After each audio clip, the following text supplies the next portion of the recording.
Look up idiot in the dictionary. You know what you'll find? Picture me? No! The definition of the word idiot, which you fucking are. Ho, ho, ho. Merry happy. I'm your host, Diego Crespo. Welcome to the Waffle Press Retrospective with my co-host, Matt Garingo. Hello, I'm back. For the people who have paid attention. Yes, you are. We are both back. You more so. You are so back. It is no longer Jover. How are you, Matt? I actually kind of have a sore throat today. I woke up with a Oh bit of a no, sore throat. maybe it's a little Jover. It's a little. No, we're gonna keep going. We're gonna keep winning. Yes, we Just are. like Joe Biden, we're gonna keep winning and not making any obvious mistakes in the path of whatever we're trying to succeed at right now. You know what the working class who really wants to hear around this time of year is that he's a capitalist and that the economy is so good, so fucking good. That's what people really want to hear right now. The people who are struggling to make rent and take care of their families. But anyways, we're not here to talk about that. To be fair, I am. To be fair, the one president who went on the air and actually said the economy was terrible was Jimmy Carter, and people blamed him for it. So, he was just being honest. So I don't know what you do if you're president. Can you go on the air and be the economy's bad?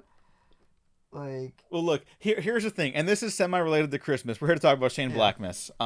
But this is semi-related to Christmas because the Catholics are obviously hardcore Christmas fans, much like I am. And I think Catholics are also very big into self-martyrdom. They're not hardcore Christmas fans. It's the birth of their Lord. You're not... That's not a oh yeah. Yeah, that's why they're hardcore Christmas fans. No, but you phrased it in a way where I would be like, oh yeah, now that you mention it, a lot of Catholics do like Christmas. It was something that, you point out one of these days. It's No, I wasn't saying a revelation. We all know that Christmas is they kind of, that's their thing, right? The religious side of Christmas anyways. I like the Santa stuff. But because Catholics are into self-martyrdom, that's why presidents are all or at least Joe Biden is Irish Catholic, right? He's our second Catholic. Only our second Catholic. What? I don't know what the fuck I'm talking about. This is why I don't talk about politics. JFK was the only other Catholic, and it was a huge controversy that he was a Catholic. If you want to know how, that's fucking... Well, because this country is so fucking insane. Hey, you know what? I have some beef with the Catholics as a Catholic myself. I get where... Because here's what changed in this country. Here's what changed. Here's a little history lesson for you people. Back then, we didn't cater to the religious as much because we didn't want the president to be beholden to a specific denomination, right? Protestants kind of could... most of our presidents were Protestant, mainly because Protestants, the definition of Protestant is very, very loose, right? It falls under the majority of, Christian denominations in this country. But when you suddenly have someone like JFK who was a Catholic, the idea was, oh, is he going to be taking orders from the Pope? Is our president going to listen to the Pope in terms of, who's not an elected ruler of this country? And is this guy, are we going to let the Pope make decisions about this country? That was the concern.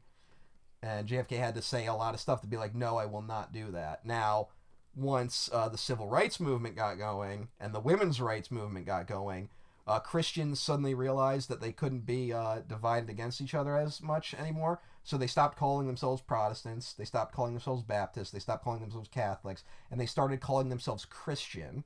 And they made themselves a more powerful political bloc.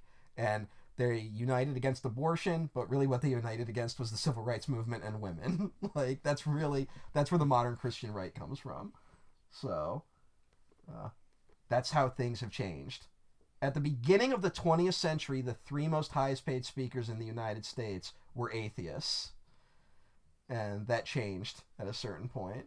So, why do you think that is? For a lot of reasons. One, I think that a lot of atheists ended up aligning with socialists, and we decided that capitalism was more important, and the Christians aligned themselves with capitalists. Unrelated, please check out the movie There Will Be Blood if you haven't seen it already, which is very much about that in a lot of ways.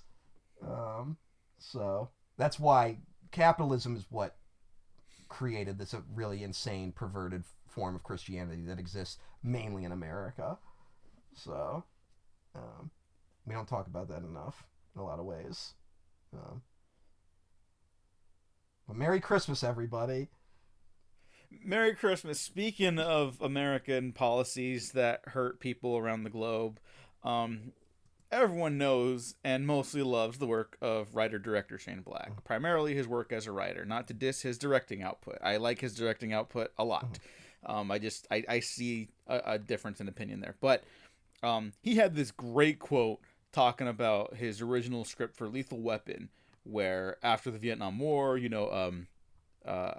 Martin Riggs comes back, he's all fucked up, and it's like, the U.S. created basically like this Frankenstein monster to like unleash in the world. Like they made him like the perfect killer and like, unleash their might. And then you bring him back home and it's like, well, we don't want you anymore because you're like fucked up and weird. And it's like, well, you made him. What are you supposed to do now? And then society realizes they have to use him again because it's like a modern day Western. You got to get this guy back on the streets, take down the bad guys. And it's the only way that U.S. audiences can feel any semblance of righthood and authority because there's no justice in the real world. There's only justice in Shane Black movies. And that's why they're the best. And we're going to talk about every Christmas related Shane Black movie. I promise only talk about The Last Boy Scout for a little bit. I'm glad you finally got to that point because I have no idea what the fuck you just said. Yeah. I was trying to like make it all fit, and I just realized there was no connecting it, so I just got it out of my system. I'll say this, I was with you for like a minute, and then I lost you at a certain point. So I cannot judge. Yeah, no, it's fine. I cannot judge because that is at least 50% of the ramblings I've gone on this podcast. So, we've all been there where we're like, oh, I have a great point to make, and then halfway through you're like, wait, I'm actually talking myself out of my own point. Yeah, no, I'll be honest. I didn't think I had a great point. I was just like, how do I get from U.S. foreign policy to Lethal Weapon? Well, I mean, that is... and I was like, okay, the Vietnam thing he brought up. That is Lethal Weapon. I mean, you're right. And it's the two sides of it where it's like, fucking Riggs, who's ostensibly the good guy, even though he's insane. But it's a lot about how a lot of those guys from Vietnam came back and, they basically control the drug trade in this country, which remains true to this day in terms of all our veterans coming back from the Middle East. Yeah. I mean, it's like the country never learned. Well, isn't the Taliban like one of the major producers of heroin? Yeah, isn't that strange? Yeah. So, who do you think's bringing it into the country? Not the Taliban. Yeah. So, I should mention the official Shane Black Christmas output, though. Yes. So, obviously, the first Lethal Weapon, The Last Boy Scout screenplay explicitly takes place in late December. Okay, the movie only has passing references with Satan clause. Diego, and stuff shut like the that. fuck up. We're here to talk about the canonical Shane Black Christmas movies, which are Lethal Weapon, Long Kiss Goodnight, Kiss Kiss Bang Bang, and Iron Man 3. Correct? Those are the canonical ones. Yes, but also the end of The Nice Guys. Yeah, I'm talking about the canonical ones. I'm saying that. Okay, well, I'm stretching it. Then you go back and say, but we're also going to bring up these other things. But we're mainly here to talk about those 4 movies. There's also an unproduced screenplay called Shadow Company that takes place on Christmas that he co-wrote with Fred Decker. Yeah. I'll link to it in the description. Diego? What were your how were your college essays structured? Oh, much better than what I'm doing right now. You gotta think about this a little bit. No, that's what podcasts are for. They're not for thinking; they're for talking. On Shane Black's Wikipedia page, the movies, how they have that thing where they'll list a person's credits and then it will be divided into director, writer, producer, and they'll say yes or no under each box as it goes down the filmography. Yes. He has an extra box for just Christmas setting. Are you kidding Not me? Even joking. I don't know if that was just added, but it is there. And okay, wait. That's For real? Yes. Go to his Wikipedia page. Go down to a filmography. Oh my god. It looks like it was hastily added, so I don't know if it's like a thing that's on here that often. But that one includes The Nice Guys. Even though it's like I would argue it's more tangential in the Nice Guys than it is in The Last Boy Scout. Yeah, well, it's literally the last scene in The Nice Guys. There's Christmas decorations up. Well, yeah, there's that's it. That's the extent of that one. Whereas like The Last Boy Scout actually has like references to Christmas. Like it's not like they're not explicit, but they are there. So yeah, I mean Satan Claus. Yeah. Little kid drew a fucked up drawing. I don't know. Yeah. We had a kid. Old Satan Claus. When I was in like 3rd grade. I think this person might be listening to this podcast, so apologies. I won't bring up your name. If I remember the story correctly. And also, they could totally correct me on this. This could be one of those things. You know, like how when something happens when you're a kid, and then you repeat the story enough times, the memory fades and the story just remains, and like the story gets embellished over the years.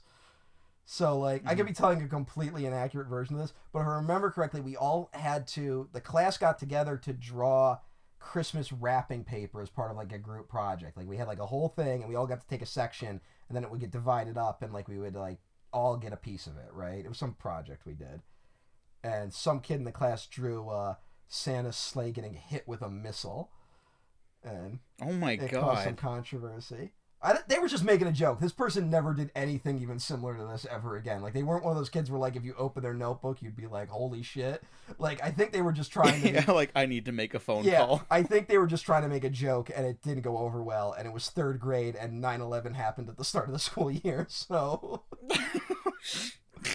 if you want to know how fucking fucked up post 9/11 America was, there was a yogurt I used to have in school that, like, if you opened it really quickly, it would explode, and I referred to it as a bomb, and I got in trouble.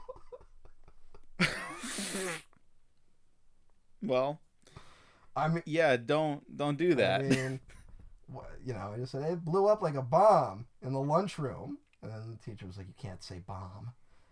I was like, yeah. "Do you think I'm working with Al Qaeda? Like, what do you think? I know. I'm in 3rd grade. Like, I can't tie my fucking shoes. Like, it's what am I? Do you know someone of the kids that still has Velcro? Like, I'm not doing anything else."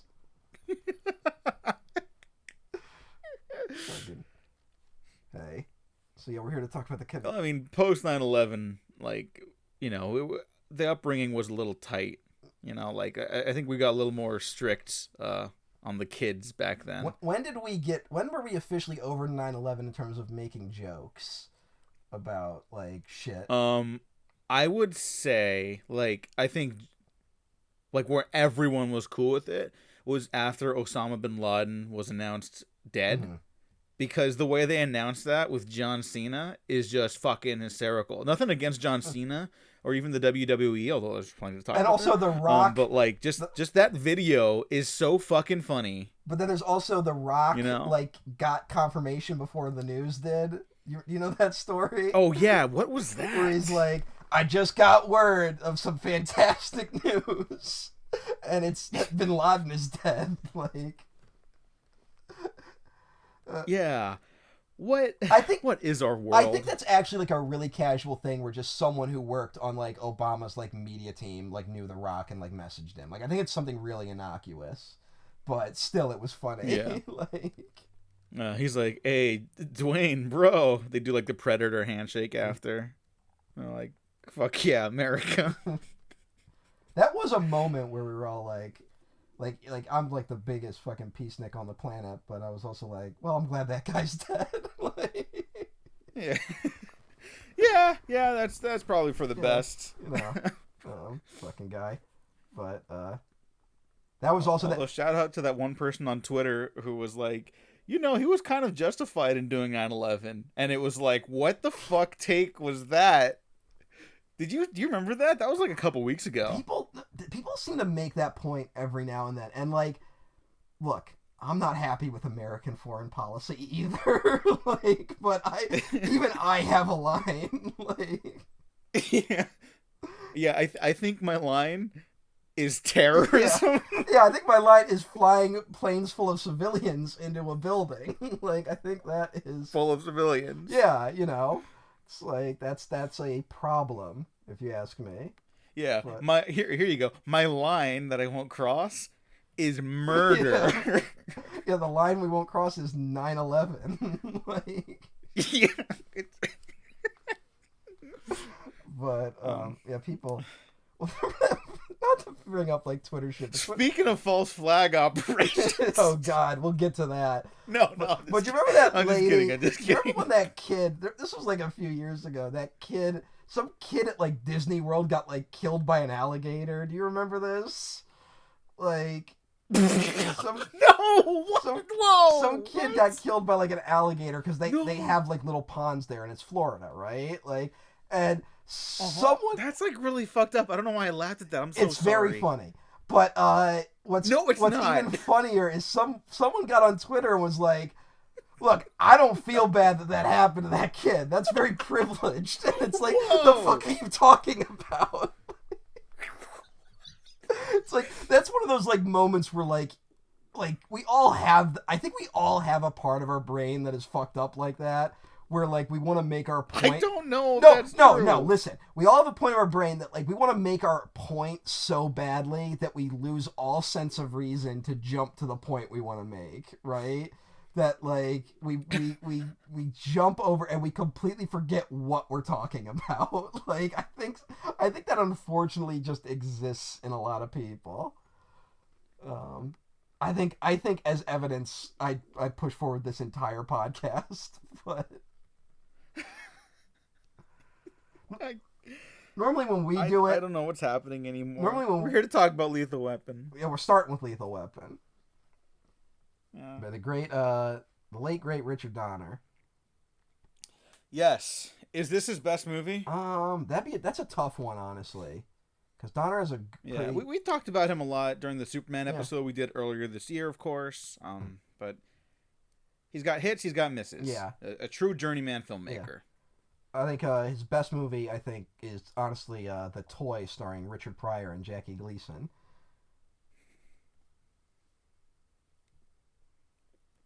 Do you want to elaborate on that? No, it's a terrible movie. I don't want anyone to think I'm actually insane. Yeah, I know. That's why I was like, waiting for the punchline. I'm a big fan of Lady Hawk.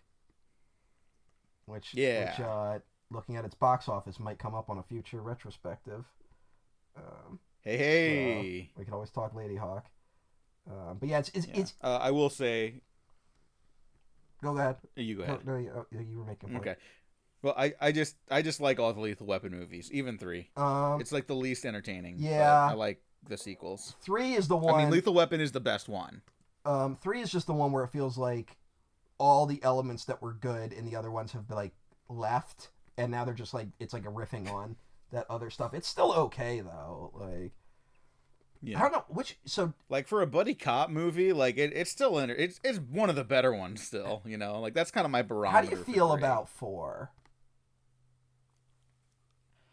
I love Lethal Weapon 4. Okay. It's been a while since I watched Lethal Weapon 4, honestly. It's so like it feels a little late. It's so sincere. It's like fucking like it gives you a toothache. It's trying to be so sweet. But it also opens with Riggs and Murtaugh like fighting a supervillain. Yes, which is insane. No, it's ridiculous. It's the one that's maybe the most unhinged too. Mm-hmm. It's fun to watch Jet Li kick the shit out of Mel Gibson. The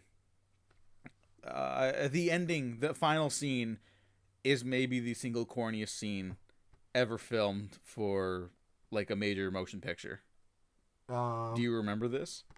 I don't know if this is the ending scene, but this is the scene I remember. There is a scene, I believe it's towards the end. Does it involve Joe Pesci and Chris Rock? It involves everyone. Okay, well, I remember the scene where Joe Pesci tells a story to Chris Rock about like his pet frog dying. Do you know what I'm talking about? Oh, yeah. I do. That sticks out to me.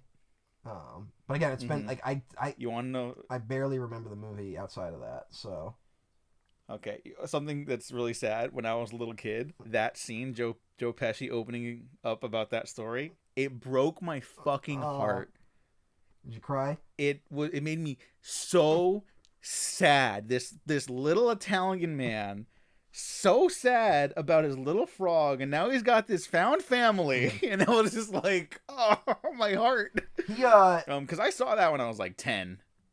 well, it clearly left an impact on me because I remember it all these years later. That scene clearly. I don't know if I cried, but like it definitely like stuck a nerve. So.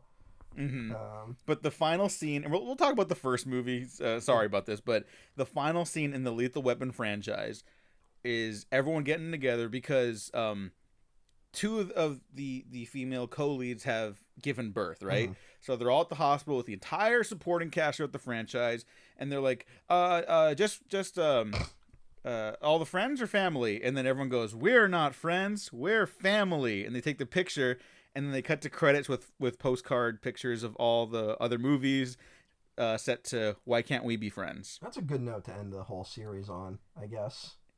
It's super sweet. But it is like, wow, that is fucking cheese. That is complete cheeseball. Well, considering where the franchise started, like the opening of Lethal Weapon is a suicide. Like it's one of the most brutal openings to any movie, and so considering that, and also considering how Shane Black wanted like the sequels to be darker initially.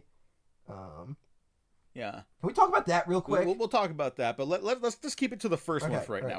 We're hopping all over the place. It's been a while since we recorded together, so that's probably what this is about. Just a heads up, everyone. We've never been all over the place before.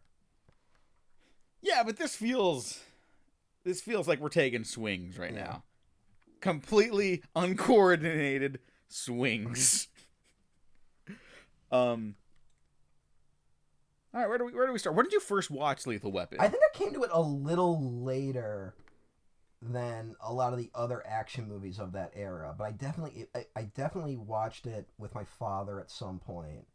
I think on VHS, and I just remember it being like surprisingly brutal. Like I didn't expect that for some reason. It's one of those franchises that I was aware of for a long time before I actually watched it, you know? Whereas I think I learned about Die Hard the day I watched Die Hard for the first time.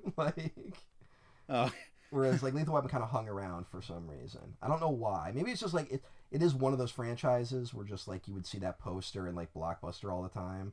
So maybe that had something to do with it. Yeah. But yeah. Where is this in terms of like 80s action movies? It's like 87, right? Die Hard is 1 year before Die Hard. Die Hard's the next year. When do you consider when do you consider the beginning of the 80s action boom? Like that brand of action.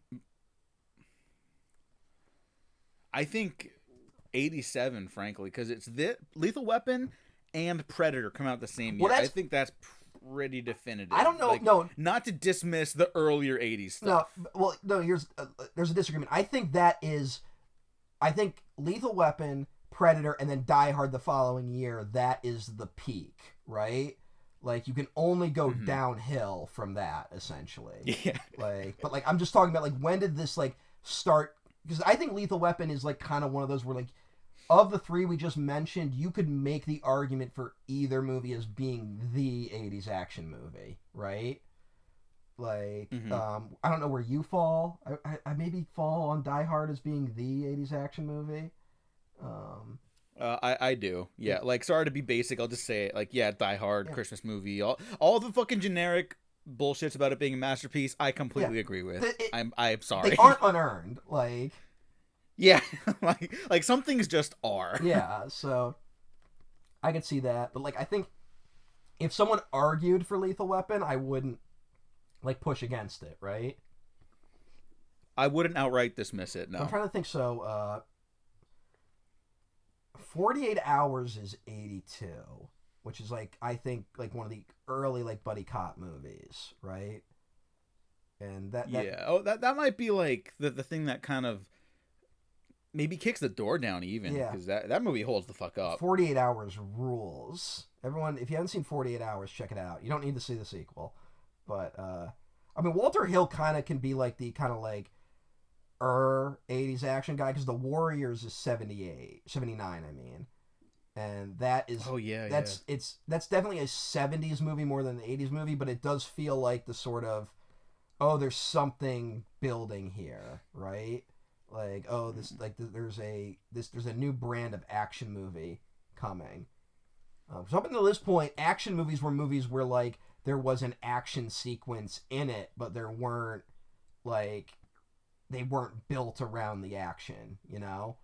Something like the French. Yeah, they didn't move the same way. Like the French Connection or Bullet, right? Like those are like early action movies, but they aren't like wall to wall action in the way we would get to know them. When's Rambo? The first one. First. That's got to be 70 something. First Blood. No, First Blood is 82. So 82 might be the year. So 48 Hours and First Blood are both 1982.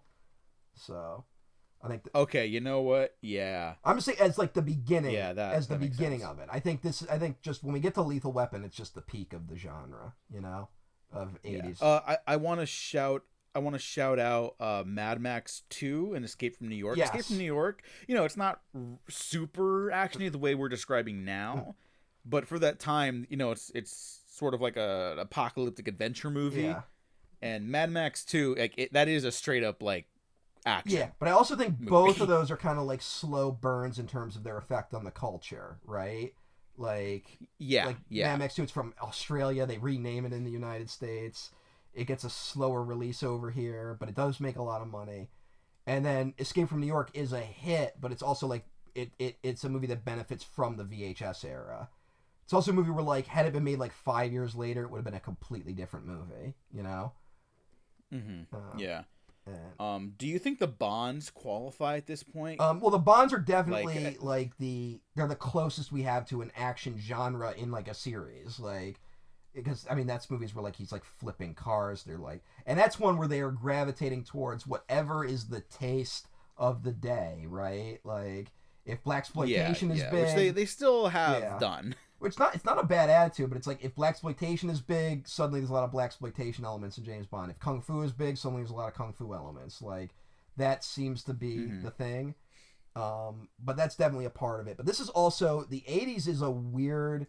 decade for James Bond, right? Like, this is it's when does Roger Moore stop? Because he License to Kill is 89. Oh no, Living Daylights. That's Dalton's first one, right? I can't remember which one's Dalton's first one. I think it's Living Daylights. Check. Let me I'm gonna have to fucking look at this shit. A View to I didn't come prep for James Bond. Well, here's the A View to Kill is 85. And that's the okay, so that's his last one. That's the last Roger Moore. That's the one where Christopher Walken is the villain, and you're like, wait, Christopher Walken was the villain, and Grace Jones is in it, and it's kind of an anonymous movie because he kind of just hung in there a little too long, right? Like, yeah, it's unfortunate. And then there's the double back to back of The Living Daylights and License to Kill, which were an attempt to modernize Bond. It's honestly, they're trying to do the Daniel Craig thing in the 80s of making a darker, more violent Bond, probably influenced by movies like Lethal Weapon, and it didn't take at the time. It like just didn't work. And for a plethora of reasons, he only gets 2. Then there's a huge gap between License to Kill and GoldenEye, and GoldenEye, when it comes back, is very much a just like, now that's got like that comic book infused energy that came to define more movies towards the end of the 90s. But it just did, for whatever reason, the grittier Bond just didn't work in the 80s. Yeah, just scrolling through Letterboxd to see like what else, like maybe we're missing something. A lot of the big action stuff is kind of like right now, or it's like big franchise stuff. It's like Indiana Jones. Well, you got to remember also Star Wars is ending the early 80s, and this is very different action from what we're referring to, but I do think it's important to note what the landscape was prior to Lethal Weapon happening. Yes. And then of course you get the birth of James Cameron with like not really Piranha 2. Everyone knows he got fired like 4 days into that. He basically didn't shoot anything. Terminator is like early action, but that's one where it's definitely more horror influenced than action influenced, right? Like by the time you get to Terminator 2, it is fully realized as an action franchise. Like but then Aliens is easily one of the most influential action movies of all time, right? Like to the point where like I think it was Roger Ebert who didn't like the movie because he didn't like the way it made him feel, but he acknowledged like the technical prowess of it. Yeah. He's like, it's very well made or something, but like I just didn't like feeling this. Yeah. At least he was honest. I'm paraphrasing, but I remember that. At least he was honest, man. Like yeah. You look at the movies that get like lumped under action at the start of the 80s, and they're not necessarily movies we would call action movies at the start, you know, like they kind of have different vibes. And but like I think as that slow build starts happening, like Raiders is definitely a big part of that, right? Where it's like, what if we just strip these things down to their basic parts? And yeah. And then I think it's the Rambo, I think it's First Blood and 48 Hours in the same year that is the real kickoff of the whole thing. Also, just very funny to see both Dune and Ran next to each other in the action letterbox genre. Yeah, I wouldn't classify either of those movies as those things.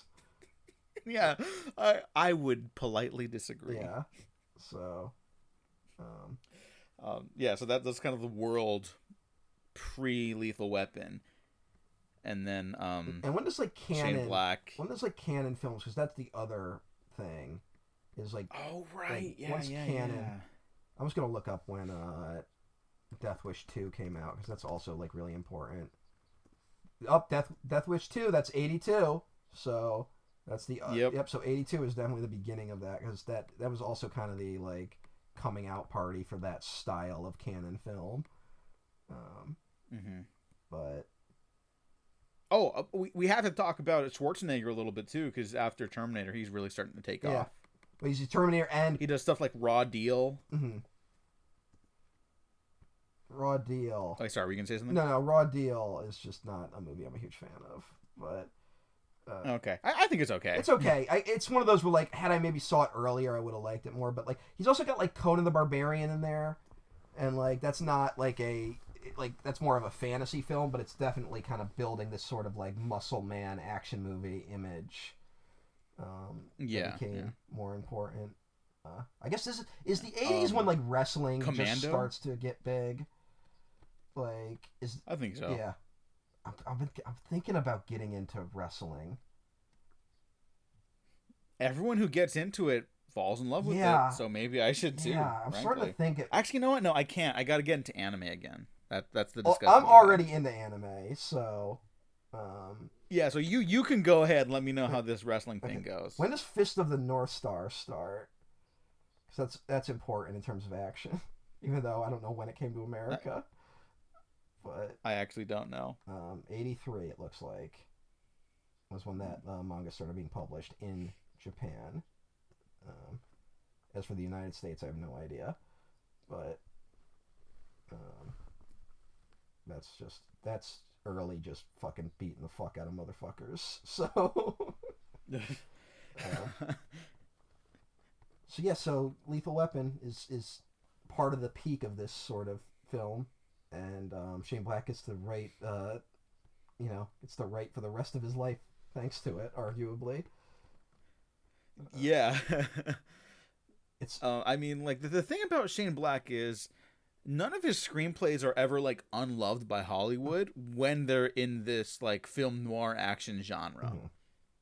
Everyone seems to like want to buy them. Like even his now lost Doc Savage screenplay, which was gonna star The Rock like 10 years ago at this point, like studios liked it, but they were like, we can't do this as an R. Just make it PG-13.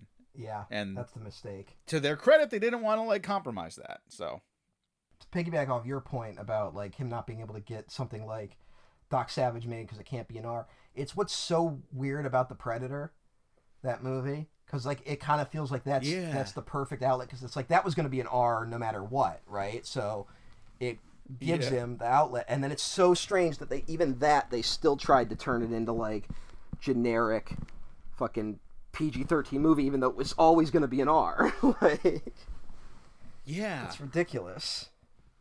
But that was also the weird thing like... with like like Fury Road was supposed to be PG-13 at a certain point. Like, and then like I think even Warner Brothers sued Miller over that. Like, that he didn't deliver. Really? I think that was a story that there was some sort of behind-the-scenes kerfuffle because he didn't deliver a PG-13 Mad Max movie. So. Oh, why? Did that movie have any production problems? Oh, who knows? Yeah. Stay tuned for next year, folks. Anyways. I hope Furiosa went a little better. That's all I'll say. Yeah. Max wasn't the only one that's mad. Let's just say that. Yeah. But like in hindsight, like the R rating of Fury Road, like it's not that much more violent than a lot of PG-13 movies. There's just kind of some blood splatters. I think that's why that movie is less violent. Like, I bet you if they had known it was going to be R-rated no matter what, it would have been more violent. So, we'll see. I mean, I'm assuming Furiosa is going to be R. Like, oh yeah, I don't know. Huh. I mean, well, because R-rated movies make money now. Fury Road was pre-Deadpool. Deadpool proved people will go watch an R-rated blockbuster, and it will make hundreds of millions of dollars. We never stopped going to R-rated movies. It just became it was harder to sell them. Yeah, let me like. Isn't that why there's that like weird like Deadpool edit where it's like PG-13 so it can be released internationally? Like. Yeah. Let me reiterate. It proved to the fucking money bags, not to actual human beings. And it was, I mean, I really hope Oppenheimer does lead to some actual change. Like, because it's like 3-hour R-rated biopic movie. Like, every other studio on Earth would have said no to that. And it's like going to make $1 billion. Like, you know. I don't know. Yeah, fingers crossed. So. Please be smart, studios. Maybe get another Shane Black movie in there while we're at it. And then don't allow those other companies to merge. Don't do that. That's bad. Don't. Oh yeah, stop letting companies merge. Do antitrust laws not exist anymore? Don't answer that. I know the question. I know the answer to that question. But legally speaking, they're supposed to exist. Yeah. Legally speaking, they do. But you know, depends on who's overseeing the thing and whether you want to give them some money. Yeah. So, I mean, legally speaking, war crimes are also bad. Yeah, there's a lot of stuff. People seem to get away with those nowadays. There's a lot of that, unfortunately.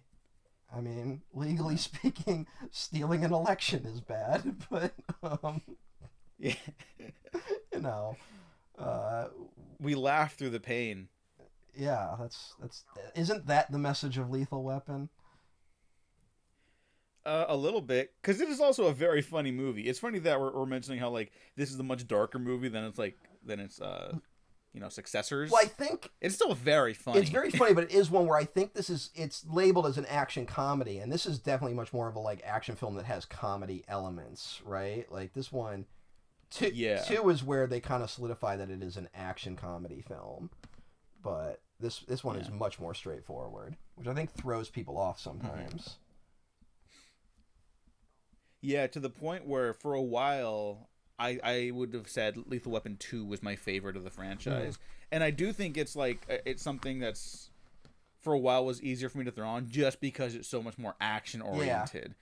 But like going back to the original Lethal Weapon, like it's just such a perfect marriage of writer and director and cast. Yeah. Unfortunately, but it's just like it feels like a well-oiled machine. Like there's not a beat that's too far gone. There's nothing that's like you can cut the fat out of in the theatrical edition. Now, are you familiar with the unrated director's cut? I am. That's the one where there's like a sniper in it for like there's like a sequence with a sniper, right? Like. Yeah, I think that's the only scene that's re-added. There might be another one, but I don't watch that version very often. Yeah. It's not like bad, but along with the introduction of Riggs at the Christmas tree lot, prior to that, there's one where there's a sniper in this schoolyard that's like shot a kid or something like that. Something insane. And the cops are too scared to get close to him, And so Riggs is suicidal, so he walks up the steps and he's like, "Mr. Sniper, sir." You YouTube Mr. Sniper, Lethal Weapon, the scene will pop up. It's not like a bad scene. Yeah. It's just like it's someone. It feels like it's out of the sequels. Yeah, someone at and some point was like, "We've already underlined the suicidal thing enough times, and this is a little too strong for the introduction for the character, right? Like, it's a little too much." I think the jumper scene is a lot better in terms of setting that whole, because it's basically that scene, just more violent, you know. Do you want to jump? Well, I mean, even the Christmas tree scene, the Christmas lot scene, like, you get everything you need to from that, you know? And I'll say this to the credit of Shane Black. This is nothing but a positive for me, because just when you're making a movie, you're working from the screenplay, stuff's going to get rechanged, rearranged, re-edited, cut out entirely. He writes, like, excessively. Yes. But there's always exact moments where, like, you can take that out and now the movie's shorter and tighter. Yeah. Like, always. And I think that sniper scene's a good example of that. What? Because, like, when you get to that Christmas lot scene and Riggs is undercover and he's like, "All right, I'm taking you all in," and the guys try to kill him, and, you know, he's kind of, like, is that when he does leading him on so he can shoot him. Yeah, is that when he does the Three Stooges thing for the first time? Yeah. Yeah, which is that's the Mel Gibson influence, because I know there's no way he didn't improvise that, because he's a huge Stooges nut, which I think I've brought up on. You could have just said that last part. Oh yes, but I think I've brought up the Three Stooges thing, right? Like, probably, but you could bring it up again. Yeah, I think the joke I made, I'm just gonna make it again. I'm said, like, Mel Gibson's a big Three Stooges nut, which is true. That's not part of the joke, but it's true, and you can really see it in his work. Which is why Passion of the Christ ends with Jesus, Mary, and Joseph running away from the cops. I think that's the joke I made. And when Jesus gets nailed to the cross, he goes, "Wow." So, sorry if I'm repeating my same fucking joke, but I like to make that one. No, it's fine. It's a good joke. What's Danny Glover up to these days? I don't know. He's a guy who's he was for Bernie. Yeah, I remember that. He's very left. He's always been very left, and I know he was trying to get a movie made. What was it? He tried to get a movie made, I think, about the Haitian Revolution or something like that. Like, that was like a pet project because he tried to get made for like ever, and it just never really happened, which is a shame. But the last I remember seeing him in was Sorry to Bother You. Oh yeah, he is in that. He is, yeah, and he's good in that movie. Oh, he's also in the last Black Man in San Francisco, and The Dead Don't Die. Yes, all right, great movie. Oh, I forgot he's in the Jumanji well, sequel. Yeah. I was about to bring that up. Yeah. Those are movies. Yeah. It's a real small part. Yeah, frankly. But they're movies, so. I like that movie. Sure. Yeah, a lot of people do. Looks like he's in a Disney Plus original Christmas movie coming out this year called The Naughty Nine. He plays Santa Claus. Hey, that's pretty good. I never considered him for Santa Claus. That's pretty fun. I think we're finally, as a culture, being like, Santa Claus can be black, which is a little embarrassing that it took that long. But, yeah. Do you remember the Megyn Kelly thing? Do you remember? I try to forget her as much as possible, but please remind me. This was like that last era where she was still on Fox News, and there was some like, this was insane. This is before Trump, because Jon Stewart was still hosting The Daily Show. That's the only reason I know about it. But there was some controversy about a black Santa, like that a book had come out, or there was something that portrayed Santa as black, and it was like a controversy. And by controversy, I mean Fox News talked about it. Like, that's what I mean. And Megyn Kelly had this insane comment where she was like, "Listen, kids, Santa is just white. He just is." And Jon Stewart, his response was like, "Who are you talking to?" It's like, kids sophisticated enough to be watching Fox News, but innocent enough to still believe in Santa, but racist enough to be weirded out if he was a black guy. Like, So I just remember that. God, the culture is so weird, man. I know, everything's so fucking dumb. Anyways, Gary Busey's also in this movie as a henchman named Mr. Joshua. Yeah, he's good. The classic kind of Shane Black psychopath that seems to recur. Oh yeah. He always has the one guy who shows up who is just insane. When does Gary Busey have his motorcycle accident? That's the next year. I was just about to ask. I was like, is it pre or post Lethal Weapon? Because either way, it works. It's definitely pre because he's still not to knock the guy. It was it's a traumatic brain injury, and he still did pretty good considering afterwards. But yeah, it's like this, and then there's a gap, and then he does Predator 2 in 1990. So that's when it's like a mini comeback. Oh yeah, him and Danny Glover reteamed for that. Yeah, he has a mini comeback with Predator 2, Point Break, and then Under Siege, and then he kind of like he kind of starts. That's when the career starts winding down a little bit. He becomes a bit of a parody of himself, you know. Yeah, that's unfortunate. I mean, he had a hell of a career. I'm thinking what else he was in. I mean, that's what he also he's also one of the guys who got like really religious and shit like that. So, which whatever. I'm gonna give him the pass because he had a really he went through a lot. But Black Sheep is like 96, and that's where it's like we're weaponizing the fact that everyone thinks Gary Busey's a crazy person. Like, and then it's like Lost Highway and shit like that, which is like sophisticated movie, but he's also like half the people in David Lynch films. It's like it's kind of a joke that they're in it almost. Like, God bless him. He was in an episode and the film of Entourage. Oh, as himself. Oh, how do you know that? You know how I know that. I'm not proud of it. Did you genuinely watch? We're moving on. Did you genuinely watch Entourage? I did. Wow.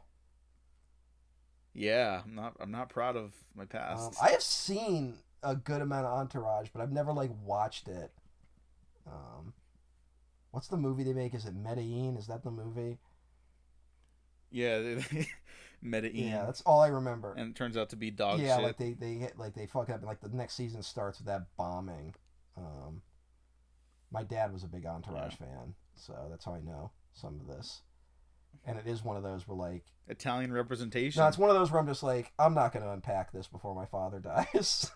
I'm not gonna unpack what he enjoyed about Entourage. I'm just gonna leave that door shut. But yeah. Remember the movie Entourage?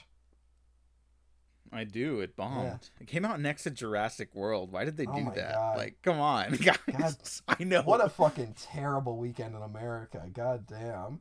It's like that was my 9/11. I was gonna say. Okay, I don't know. Do you have anything else to say about Lethal Weapon? Like, I feel like so many people. It is one of those where it's hard to talk about because it is. I mean, I just like we got to shout out Tom Atkins. Oh yeah, the great Tom Atkins, one of my boys. Yeah. Who's Michael Huntsucker? Which I gotta just say, fucking Shane Black is so good with names in his movies. Like, I think that's an underrated element, right? Like, cause you remember these fucking names, like, and it doesn't get confusing when they're throwing around 20 different names at a certain point. It's also just funny that it's like this is a movie about how Danny Glover's old and like close to retirement, and like there's 3 more movies afterwards. And I will say there is a fun twist with the last one where Martin Riggs is then the guy who's also like, oh, I'm getting too old for this shit. Like, that is genuinely kind of fun. Yeah. But yeah, Tom Atkins. He gets great. shot from You kill these guys, Roger. You kill them. He gets shot from a helicopter, which is a pretty fucking insane moment. Through his back and through the eggnog he's carrying. Merry Christmas, everybody. Which is just a wonderful little Christmas image. Yeah. What's the opening Christmas song in this? Like, what's the? Because it does start Jingle Bell Rock, and like and then it's like and then a girl jumps out the fucking window. So. Yeah, because she's been given pills and Yeah. shit because she knows too much. We'll probably have to save, but we will have to. Like, this is really hard, like, film Yeah. noir that just happens to have action. We'll have to talk about Shane Black women at a certain point, but I think it is pointed that his first credited movie starts with a woman jumping out a window and dying, and then becoming the mystery for most of the movie. Yeah. He's just, I don't know how to really break that. He's just really good at these, like, sort of noir-esque mystery plots, but also making them action movies, you know? Like, it's really good, and he has, his scripts have so many of those moments where it's exciting when the characters start putting things together, right? Like, you're not confused, you're excited. I always think of just the kid pointing to Mel Gibson's tattoo, right? Like, yeah, which is like such a great moment where it's like, holy shit, what the fuck does that mean? Like, it's a revelation, but also raises more questions. Like, and his movies are so full of that that I love it. And I think the benefit of his writing is that it's very, like, stay with me for a second. It's very, like, movie oriented. Like, it's not quote unquote realistic or whatever the fuck, but it's always based in, like, what it means for the characters. Like, that tattoo moment is such a great, like, reference because it's specifically tied to Martin Riggs' background because he's all fucked up, but he's also the one who knows now, oh, this is, like, not normal. There's something like fucking scary happening. Like, whatever is occurring around Los Angeles right now is real deal heavy shit, because I was in real deal heavy shit, and whatever that was, it's here now.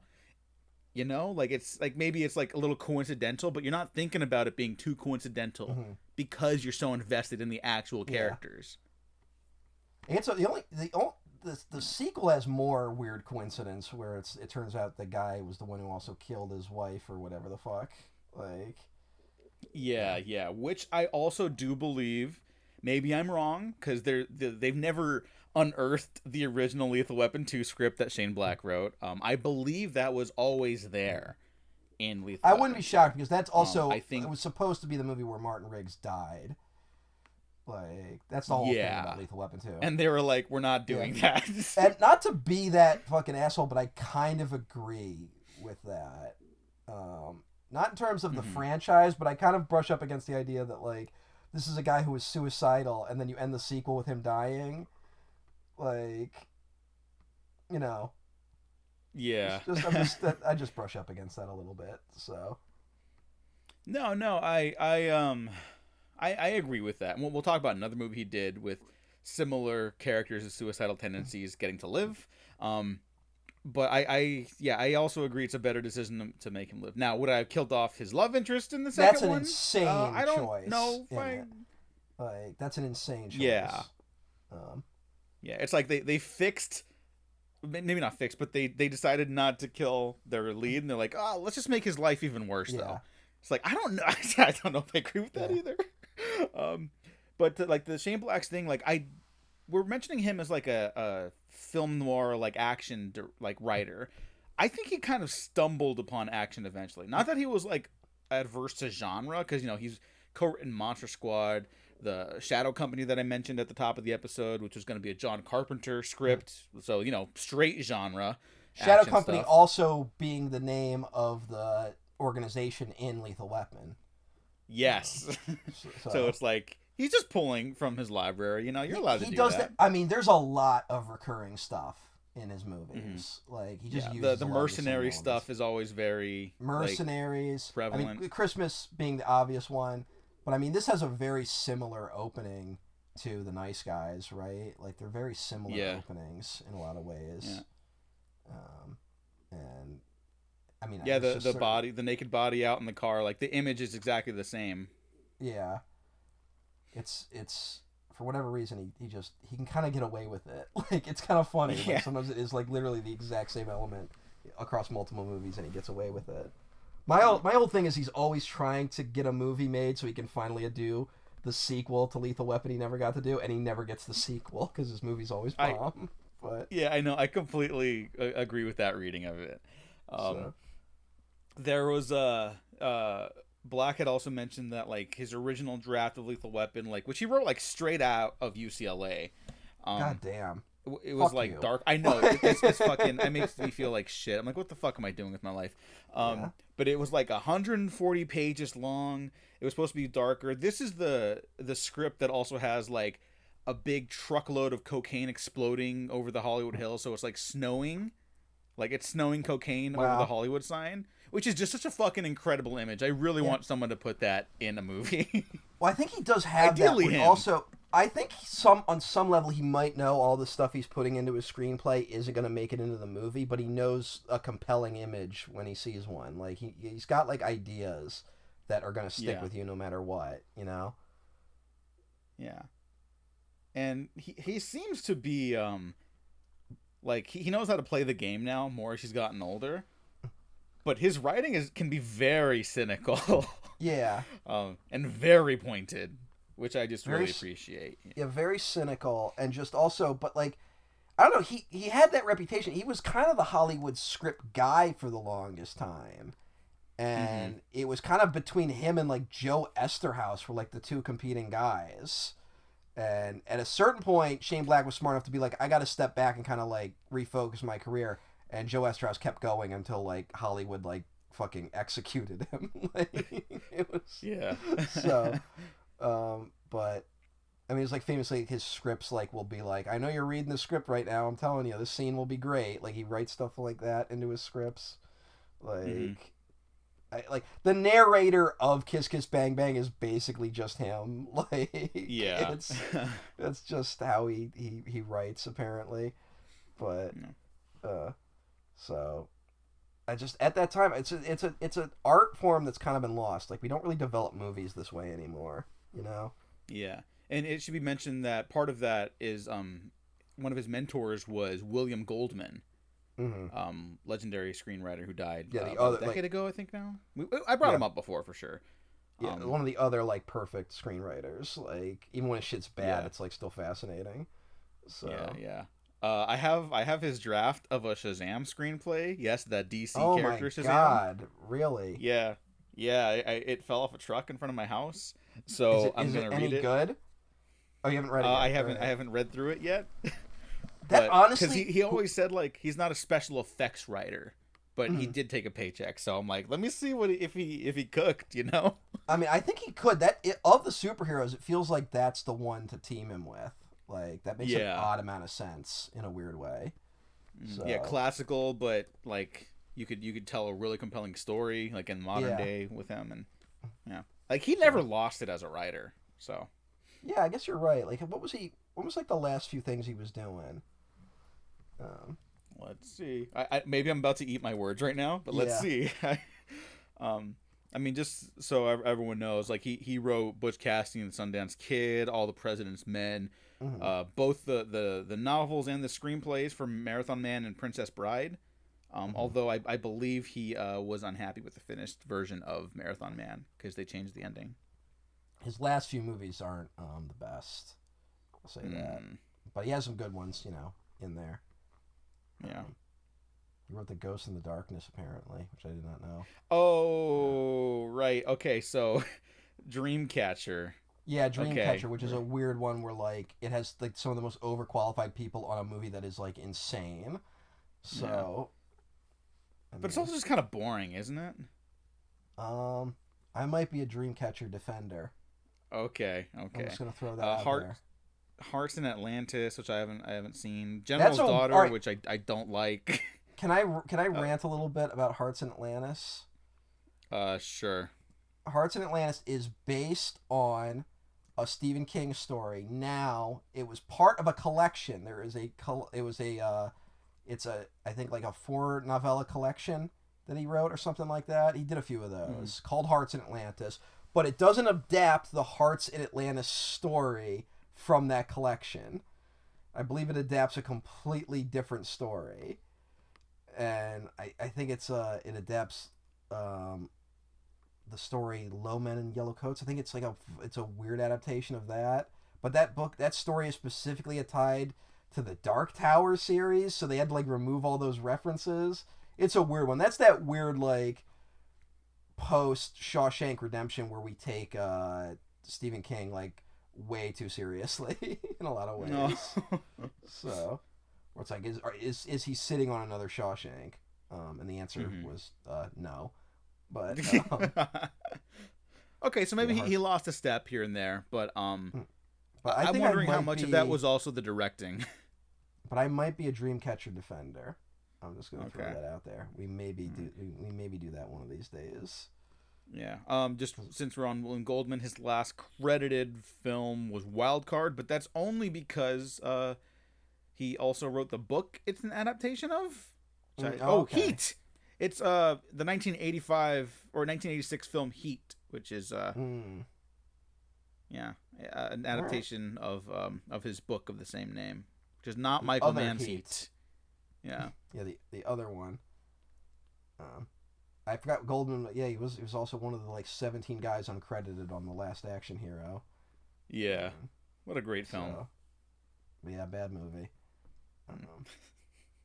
Apologies to Shane Black, but that movie doesn't work. He didn't direct it.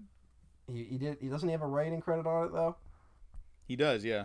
He gets the last writing credit, which is kind of him and David Arnott. Yeah. William Goldman. He's unfortunately passed. But hey, what are you gonna do? He's got that vile quote about his ideas about movie sequels, but oh yeah. Interesting guy. Interesting guy, yeah, definitely interesting. Next up on the list of well, do you want to talk about the Shane sequels Black real Christmas quick movies. for Lethal Weapon? Sure, they all should have taken place in different holidays. Sure. I just want to bring up that Joe Pesci sounds like Quentin Tarantino, and the second one at least. That's how Tarantino talks. Yeah, no, he sounds like that in all of the sequels. Yeah, he sounds it's Tarantino. Hey, fuck you at the drive-thru. Okay. I was just about to say that's the best. I like that character of Leo Getz. Whatever you want. Whatever you want. Leo Getz. It's a great character. It's Lethal Weapon 2. I have to assume this was in Shane Black's original script, where they get pushed out the window and fall into the pool, because that exact scene happens in The Nice Guys. Yeah. So I have to assume that's one of the things that carried over from the unused Shane Black screenplay. Mm-hmm. But Shane Black was not happy when they didn't use his script. Well, yeah, he had mentioned that he felt burnt out from the constant rewrites, and he's like, "This isn't my movie anymore."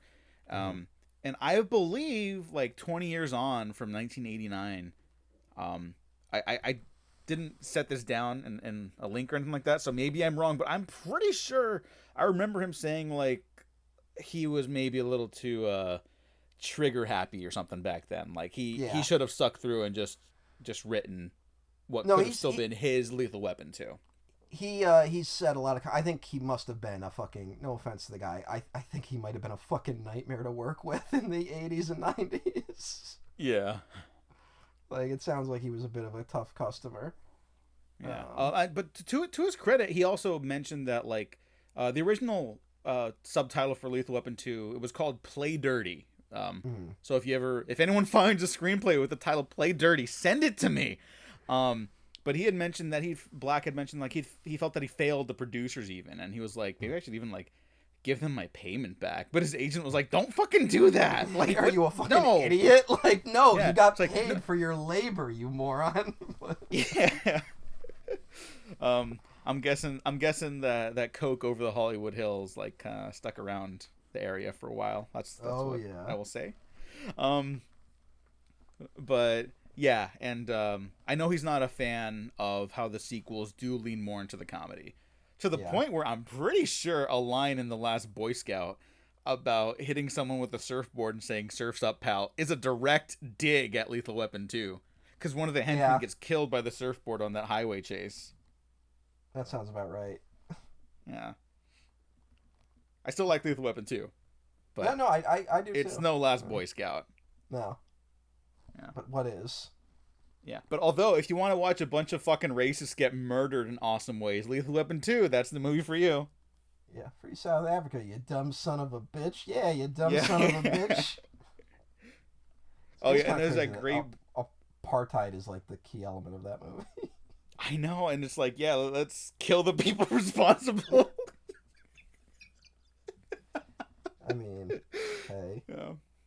diplomatic. Yeah, he straight up like violates like the UN. Like, diplomatic Community. I mean, that is one of the great movie moments of all time. Yeah, that's the here's thing. A question. Here's a question I wanted to pose to you before we move on to the next movie.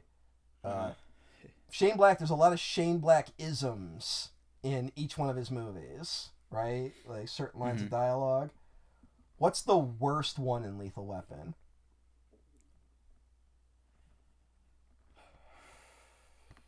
Like, what do you mean by worst? There's got to be one that you don't like. I do. He has have weird one. thoughts about sex workers. Sometimes. There's that, but I'm talking more like it's meant to be a joke and it doesn't work. Off the top of my head, okay, maybe you're gonna bring up something, I'm gonna be like, oh shit, yeah.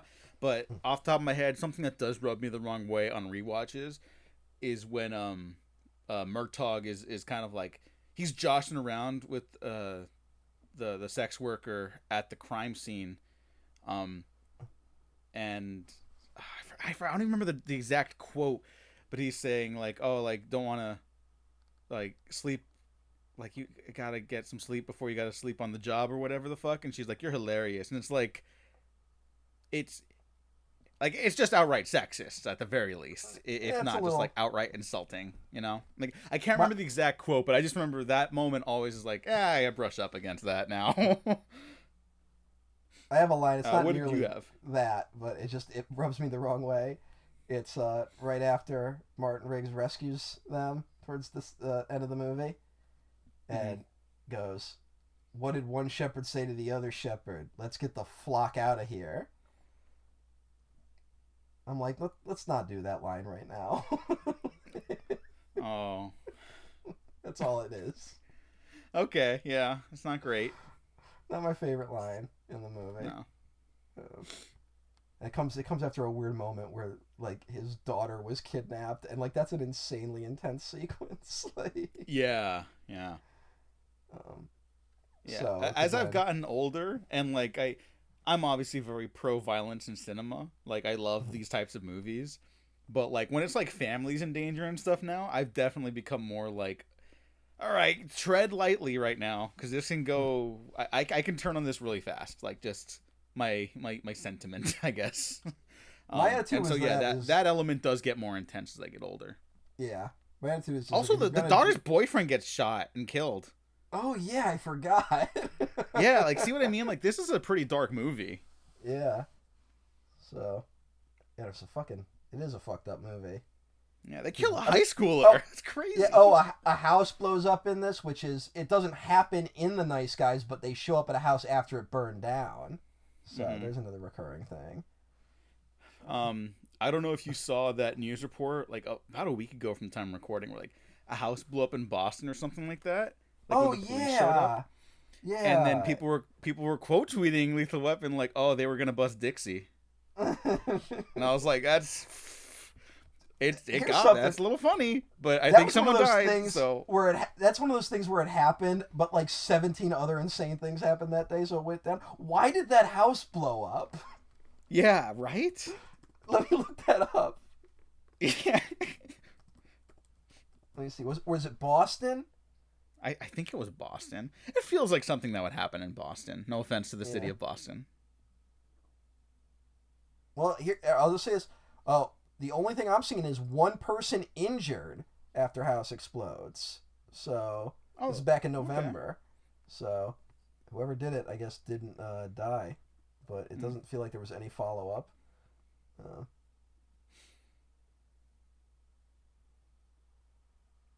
Well, they didn't bust Dixie. Although this might be a different story. Oh. There might have been multiple house explosions. Yeah. Let's not look into that. There was also a house explosion in New Jersey, but this was back in September. No, well, it definitely wasn't that long ago. Okay, so... do you remember, like, like right around the time the Capitol got stormed, like someone set off a bomb in Nashville, and like no one, like the only guy that died was the guy who did it, and like it was very much a like he wasn't trying to kill anyone, like he set off an alarm to like scare people away, but like it knocked out communication in Nashville for like a week. Yeah, And it was like the December before, right? Like a month before January oh yeah 6th. yeah, it was like because it was like Christmas time, like that's all I really remember. That was a weird Is one. Shane Black like clairvoyant or something? Is all this stuff just blending together in No, reality? I think these are insane things that do happen a lot. It's just we don't notice them as much, you know, like Yeah. But although it's another one of those bombings where they don't really know why the guy did it. Yeah. Which means the guy was white. Suddenly motives become very fuzzy when the perpetrator was white. I'll just say Was he that. racist? No, it couldn't have been that. There's no way. Yeah. He was a family I man. mean, he never expressed. I mean, I'm his best friend. He never expressed weird political opinions. Like we always just talked about taxes, how we should close the border, how we should deport all the Muslims. I mean, he never said anything outrageous. And look, he was a little fiscally conservative and socially. Like, that was all he said. All he complained about, he was like, I just don't want to pay taxes, you know, too high of taxes going to the schools, especially the inner city schools. But like he never said anything weird outside of that. Like that's what happens with white people. He never held any bigoted beliefs. He just thought black people were inferior. Oh my God. I don't know why. I mean, whatever. No. I'm gonna let you pivot to the next movie now. You need to get yourself out of this. Well, hole. I mean, that's why we developed the lone wolf thing. Like that's why there's lone wolf terrorists, and they're almost always white, because we don't believe white people can be connected to an ideology for some reason. Well, it's because you guys don't have culture. What are you talking about? We got Martin Short. Yeah. I know everyone rushing to Martin Short's defense when someone made like their random fucking hate post. Yeah. Hey, pick on someone your own size. What is like white people culture? Like, because here's the thing, like anything white people could claim, if you dig deep enough, usually we stole it from black people. So like, no, I think you guys got the racism stuff covered at least. Yeah, but is that really for white people, or is that just England? Yeah, that might be England. That's a little different. English people aren't human beings. Yeah, that's true. So, I mean, the French are barely superior. I know. Barely. Can't wait to go back to Cannes. Oh boy, you can go with the Your Movie Sucks guy. Oh, never mind. Of course they let him wander the streets there.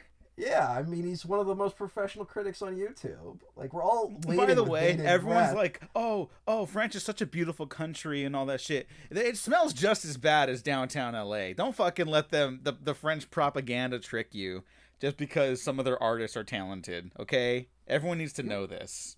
Look, I just gotta say, you really got something against the French. They're barely like a country at this point, so. All right. I always feel the need to defend the French because it always feels like the criticisms are from like your racist uncle who's like still angry they like didn't like Ronald Reagan or something like that. Like, oh no, that stuff's cool. That stuff's cool. Yeah. It's like we like whenever we wanted to bomb a country without cause, France wouldn't let us use their airspace, and that's why we hate them. Like, and it's like, yeah, those motherfuckers. They wouldn't let us be imperialist. I think I'm still heated because it's like they openly welcomed Polanski back. Well, no, that's the thing, is that there is so much shit that the French have actually done that's really fucked up. But like we go like, instead we're like, we're changing the name to Freedom Fries. Like, oh yeah, so stupid. A real thing that actually happened. God, this country is so fucking dumb. Yeah, we should really be allocating our resources against the French to find and other stuff Roman Polanski. Hey, How old is Polanski? He can't be hanging in there much longer. I don't know. Him and Woody Allen, they need to like just trip and fall to their death. I mean, I guess it's more an advertisement of how good fucking socialized medicine is. Polanski's 90. God damn it, dude. Fucking someone just, just put the pillow over him. You just gotta. He's not gonna fight back. If look, I'm not saying to do it, but like if you're behind him on like a staircase, like it wouldn't take much at that age. Is all I'm saying. Like, accidents happen. Yeah. Like people his age are very uncoordinated. They can fall all the time. And no one's Anyways, The Long Kiss Goodnight is next up on the Christmas list. No one's gonna ask a goddamn question about it. Like, what the what are fuck you gonna do? do? I'm with you. We just got to talk about The Long Kiss Goodnight. No, you're not. You're not with anything. I'm not making any. I'm just saying it could happen. Oh yeah. This is not my. I am following along with the statement, is what I mean. Okay, there you go. Yeah. Of the hypothetical. Anyway, is he still making movies? Yes. Polanski? Oh, all right. He just won a César like 3 years ago. Yeah, he seems to like. It's weird. What a weird I know. fucker. You're he perverts. He got the standing ovation at the Academy Awards for The Pianist, I know. which doesn't help when you're trying to argue that QAnon people are wrong. I know it's.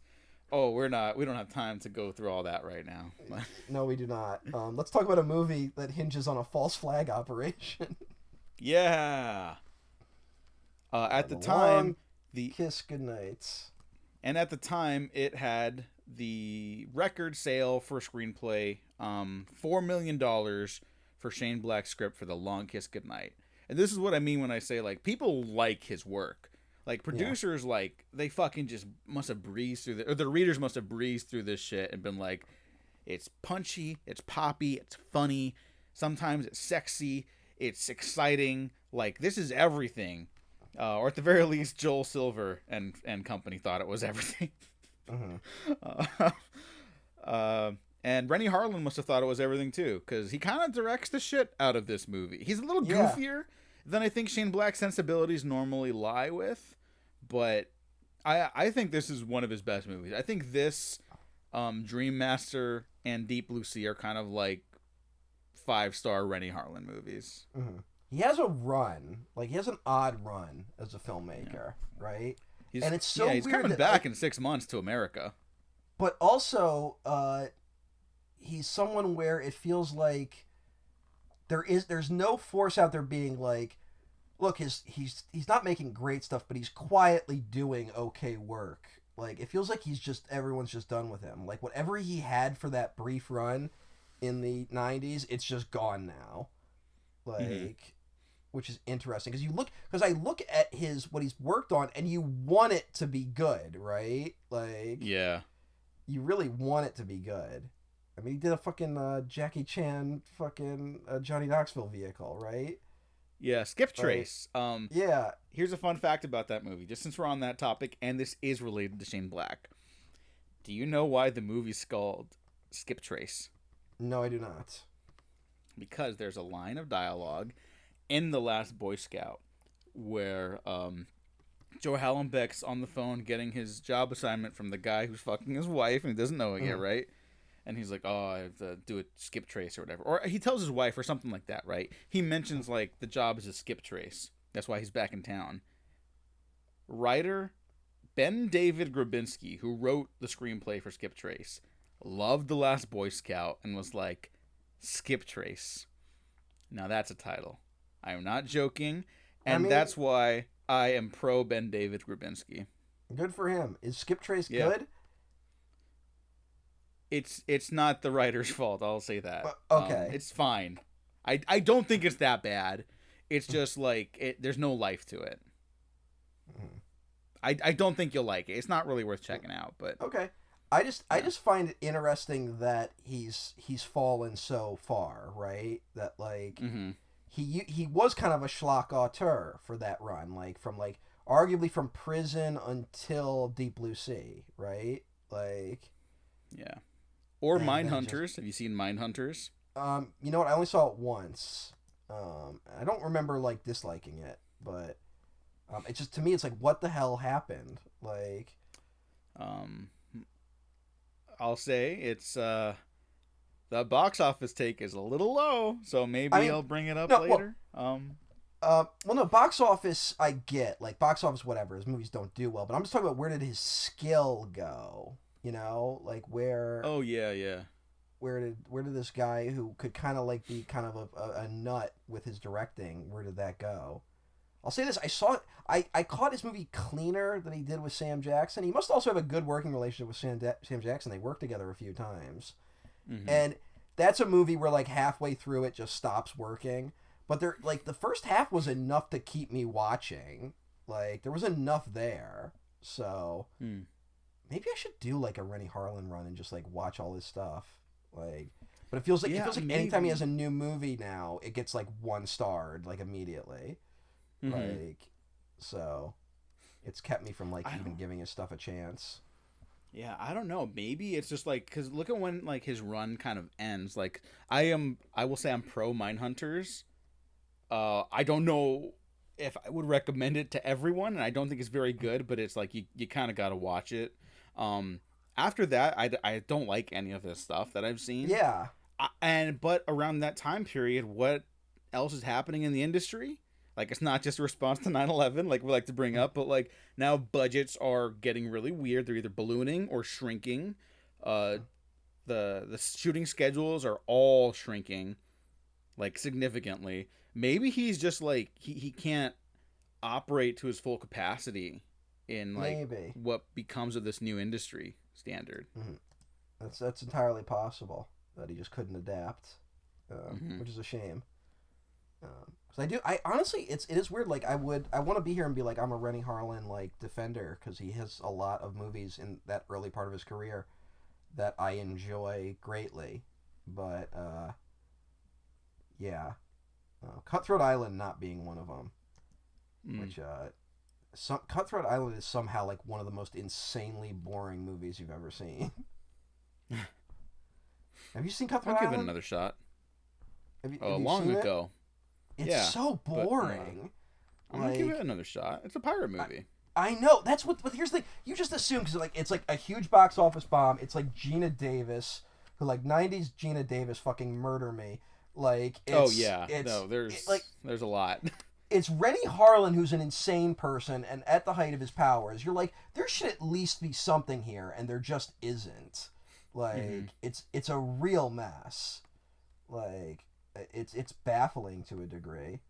And I think Shane Black might have done an uncredited like punch up on that movie. I read an article once that was like about the fallout of Cutthroat Island, and it was one of those things where like it fucked up so many people's careers. Like it was such a bomb. That like I know Shane Black like even like had trouble getting work just because he was associated with people who worked on it. Like that's fucking crazy. Yeah. Is that the one? Is that the one that ends Carlico Pictures? Like is that when they like is that the one that like sends them under? I think so. Yeah. And that's probably why like the Terminator rights were fucked up for so long. Like, Yeah, it lost the studio $147 million in the 90s. That'll do it. So that's really more like $350 million. And it's like the other movie they put out is like Showgirls was that year as well. And some movie called Last of the Dogmen, which I've never heard of. All right, look, I'm no studio executive, but like, come on, guys, get these titles in order. That's why you fucking ran out of business. Well, that's one of those ones where you feel like there's an executive being like, Dogmen is going to be the new thing. Like, kids are going to be saying it. It's the next Hakuna Matata. Like, some fucking idiot somewhere. Well, it's like they heard some kid say like, "Oh, what up, dog?" And they're like, "That's it." That's it. Kids like dogs. Yeah. You're looking at it's weird. They kind of like it's a quick collapse over at Carlicos. They also like Stargate is like right before that run, which is like a big hit. Oh goddamn! Yeah, man, you know what movie fucking sucks? Stargate. I know. You don't like Stargate. Stargate sucks so much shit, man. What a bad fucking movie. But you know what doesn't suck shit is The Long Kiss Goodnight, starring Gina Correct. Davis, Samuel L. Jackson, Craig Bierko. Everyone remembers Craig Bierko, right? You know what? Why didn't that guy have a bigger career? I don't know. He is really good in this. He's really good, He's but he a is great playing. piece of shit. That might be the problem, is that he's playing such a Titanic piece of shit. Like you maybe can't look past that after it happens, right? Like, Yeah. he's just a piece of shit forever. Because here's the other movies he's in. It's like that I've seen him in anyway. It's Fear and Loathing in Las Vegas, where he has a very bit part of as the sports photographer who, like, Hunter S. Thompson just abandons, like, shortly into that story. He's in Dickie Roberts' former child star. Did you ever see that? Oh my god, that's right. Yeah. He's the piece of shit father that is there to be a piece of shit so Dickie Roberts can marry the mom, essentially. Like, yeah. He's Max boy. Bear in Cinderella Man. Do you remember Cinderella Man? That's the Russell Crowe movie, right? It's the Russell Crowe boxing movie directed by Ron Howard, which I think is where Right. Paul Giamatti gets his first Academy Award nomination.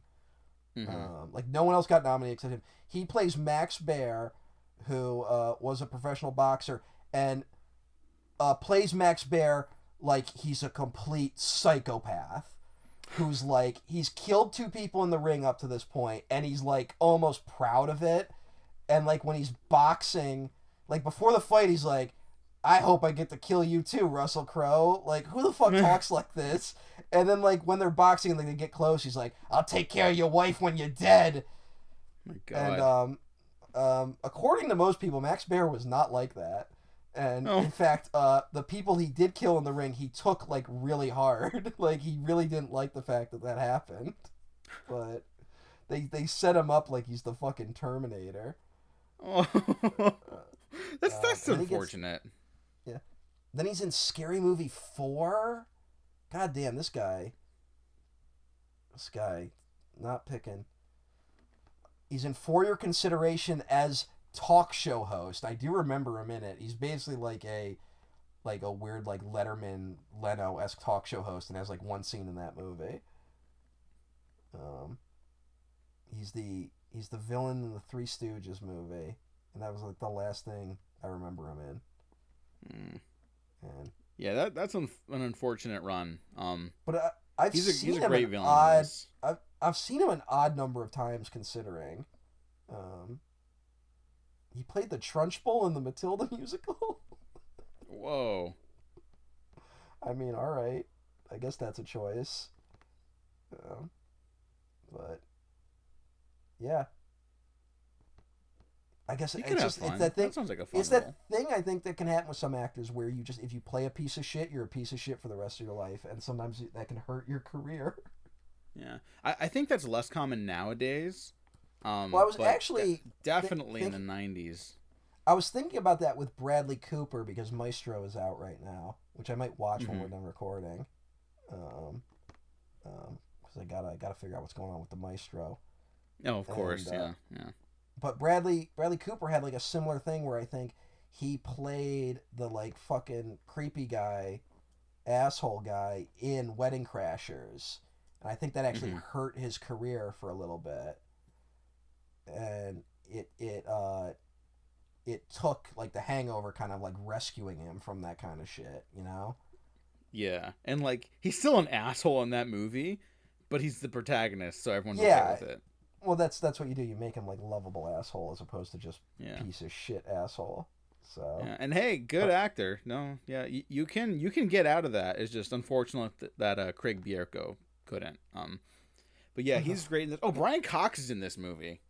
Yes, and this is early in like Brian Cox like is blowing up in America type runs, I would have to assume. Like, yeah, he looks the same. I know Brian Cox does kind of look the same from like 1992 to like now. Like, Yeah. now he's definitely like that last season of Succession is definitely when he's starting to like look older.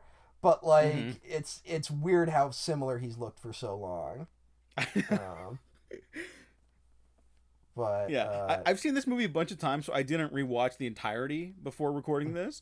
But I was just watching like his scene with the dog, and it was like he just looks and sounds exactly the fucking same. He does just have that, like it works though. So like he does have that kind of vibe. What is he does like because I remember as a kid he's like I'm a kid and like out of nowhere he becomes one of my favorite actors like because he's in X2. He's the villain in X2, which he's fucking great in, by the way. Like I know like those X-Men movies are tainted for the time being, but like he is so fucking good as William Stryker in that movie. Like I always say like he's got that line where when he's like showing the satellite photos of the X-Jet, and it's like it apparently comes up out of the basketball courts. Like it's so good. He's amazing. He's Agamemnon in Troy, which was a favorite of mine growing up for some reason. And then he's in the first two Bourne movies, where he's basically the bad guy in the second one, right? Like, and then he's in Red Eye, which is a movie I really enjoyed. Oh yeah, Red Eye's super underrated. Red Eye, super underrated movie. Check out Red Eye. I was thinking about it recently for some reason. I don't know why. Like I felt like Red Eye was suddenly people were talking about it. And then he's of course Melvin Belli in Zodiac. Like there's this weird run where like I'm like a lot of the movies I'm seeing he's in for some reason, which is just. Oh, and then he's in Trick or Treat. I forgot he does Trick or Treat kind of off X2. Like, oh yeah, because that's the director produced Trick or Treat, and then Mike Dougherty. I think people forget I think he wrote X2. He wrote a bunch of Bryan Singer movies. Yeah, so that's how you get that. Worked very closely with Bryan Singer. But not that I've heard anything. Like, I'm always worried about that. I've not heard that either, so I'm like, please don't. Yeah. There is that like, oh god, please no, oh god, but like I haven't heard a goddamn thing. So we'll see what happens there, or we won't, hopefully. But, and just since we're on that topic, I have heard that like the VFX groups that worked on Godzilla King of the Monsters, the Mike Dougherty written and directed movie, had a really hard time, but not from Mike Dougherty directly. Everyone who worked with him, like allegedly, this is just like fucking people spilling the beans on Reddit and stuff from these VFX companies. They're like, whenever they got the chance to meet him, he was great. It was the way those VFX companies were run at the time that made people like feel terrible and all that jazz. So hey, hopefully it's all good news from there out. Not to go back to Brian Cox, but I totally skipped over that he was in The Ring, The American Ring. Oh my god, yeah, he's fucking great in that. Yeah.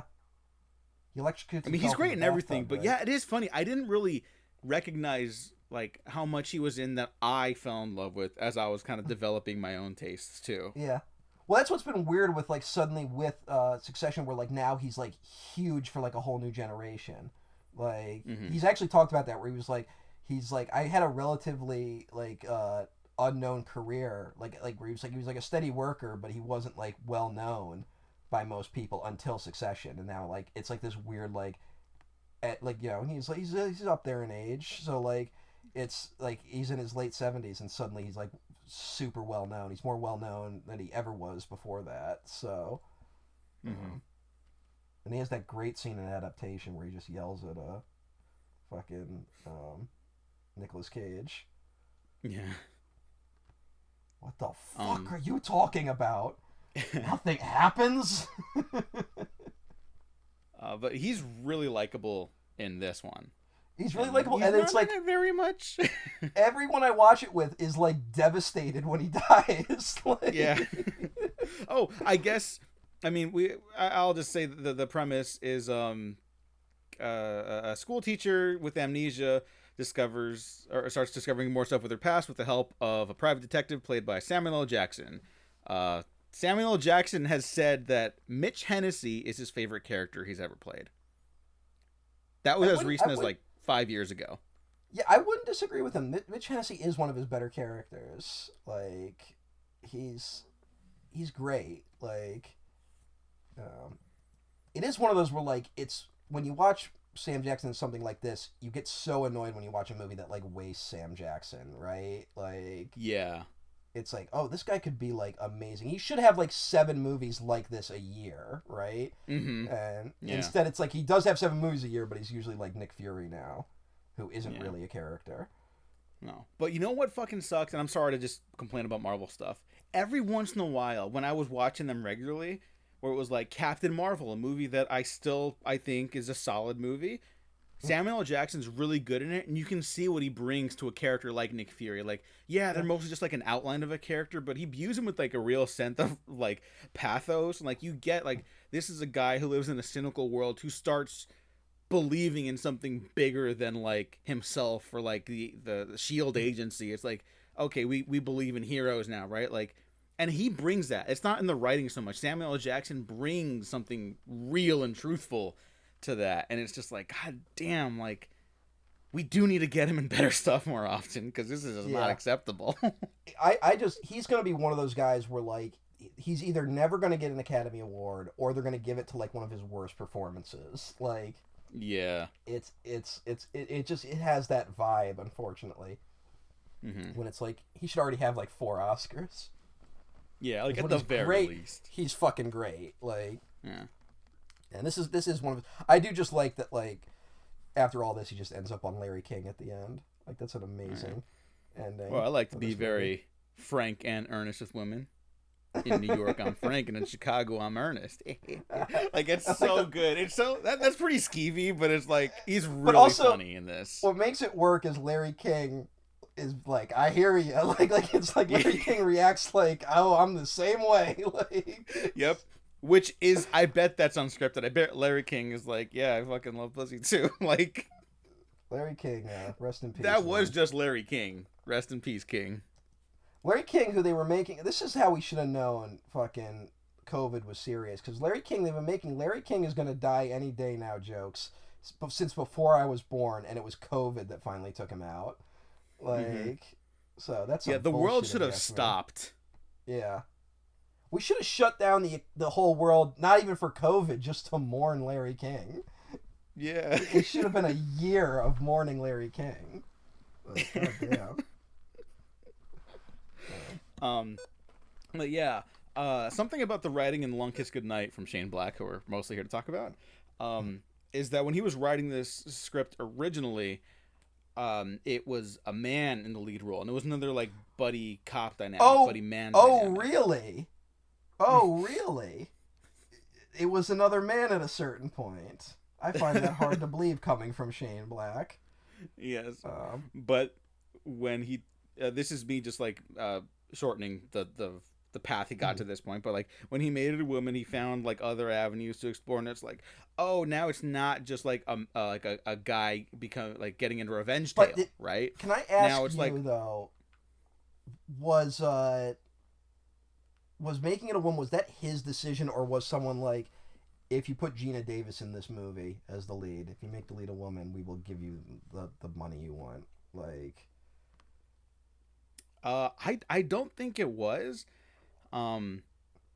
Rennie Harlan, I know the movie considered the marketing fucking it up, and Shane Black actually thought maybe like if it was a man, it would have been more successful. Yeah, he so has maybe that there's quote, more out there that I just missed, but I think it was his idea to change it. This is also Rennie Harlan is married to Gina Davis, so it is like a one like it just has and it's like that and Cutthroat Island. It makes you go like, at some point did this become like a Gina Davis vanity project? And I do not mean that as an insult. I know that gets like thrown around a lot as an insult of like vanity project, but it's like actors can use their weight to get movies made. Like, oh, whatever, like fuck it.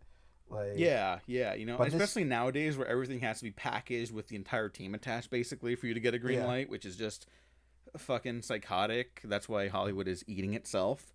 Yeah, there's nothing wrong with that. I don't give a shit. But then it's like this. It's like the back to back of this and Cutthroat Island is like, and she doesn't work for fucking 3 years, and when she does, it's just 3 Stuart Little movies in a row. Like, yeah, which is like how I knew her growing up, you know? Yeah, same. So yeah, it's weird to think she was one of the most powerful people in Hollywood for like a hot minute, and then like it kind of like just died all at once, you know? Which is a shame, because this is one of the best action movies ever. No, it's great. It's great shit. Just looking at her filmography. Like A League of Their Own is like Thelma and Louise, A League of Their Own, like back to back is like huge. So it's like it's just strange. She has this great run, and then it just all goes away. I mean, if this is like the peak of it, if this is like the nadir, like this is a pretty good one to have. Yeah. There's I have the screenplay for The Long Kiss Goodnight, and there's an action sequence towards the end where like Mitch Hennessy's getting all fucked up, right? And Gina Davis' character Charlie is like sniping from afar, right? And she's like, "Oh, this guy's all over you," and he's like, "Well, fucking shoot him then." And so and in the screenplay, like I don't remember the exact like line, but she's like, it says something like, she sees the bad men. Mitch makes her run for it. The bad men go away. You know, like it's like really like punchy writing where it's just like, it's like he's leaving the action to the guys on set. He's like, I'm going to describe the broadest strokes of what happens. Good luck. That's also the famous. You know? I also think of the famous. There's the Balrog sequence in Fellowship of the Ring. And there's that whole scene where they're running down the staircase that then like collapses and stuff like that. It's like a big like set piece in that movie. And I think the story is that the script just says they run down the stairs to the Bridge of Khazad-dûm. Like that's all it says. Like and that one line got turned into like a whole action scene. So if you leave those spaces there, I mean, because unless you're like planning to direct it as well, like generally speaking, you don't need to be too descriptive with the actions. Like give the broad strokes, just say what happens. Like you can be flowery with it, but just say what happens and move on, you know. Like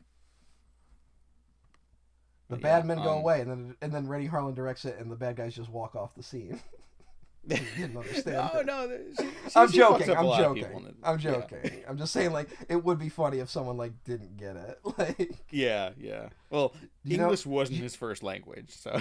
Do you know the Carrie, the Stephen King story? Yes. Did you know it was made into a Broadway musical that is notorious for being one of the biggest flops of all time? I did not. It's there's even a book called Not Since Carrie, which is all about Broadway flops.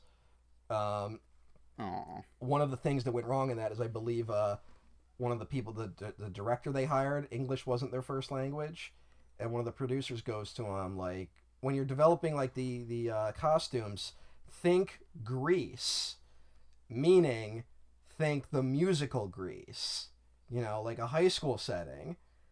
And the guy didn't understand it and thought they meant the country Greece. Oh, as God. in ancient Greece. So they developed costumes that were heavily inspired by ancient Greece. Oh, no. So, it closed after like a week.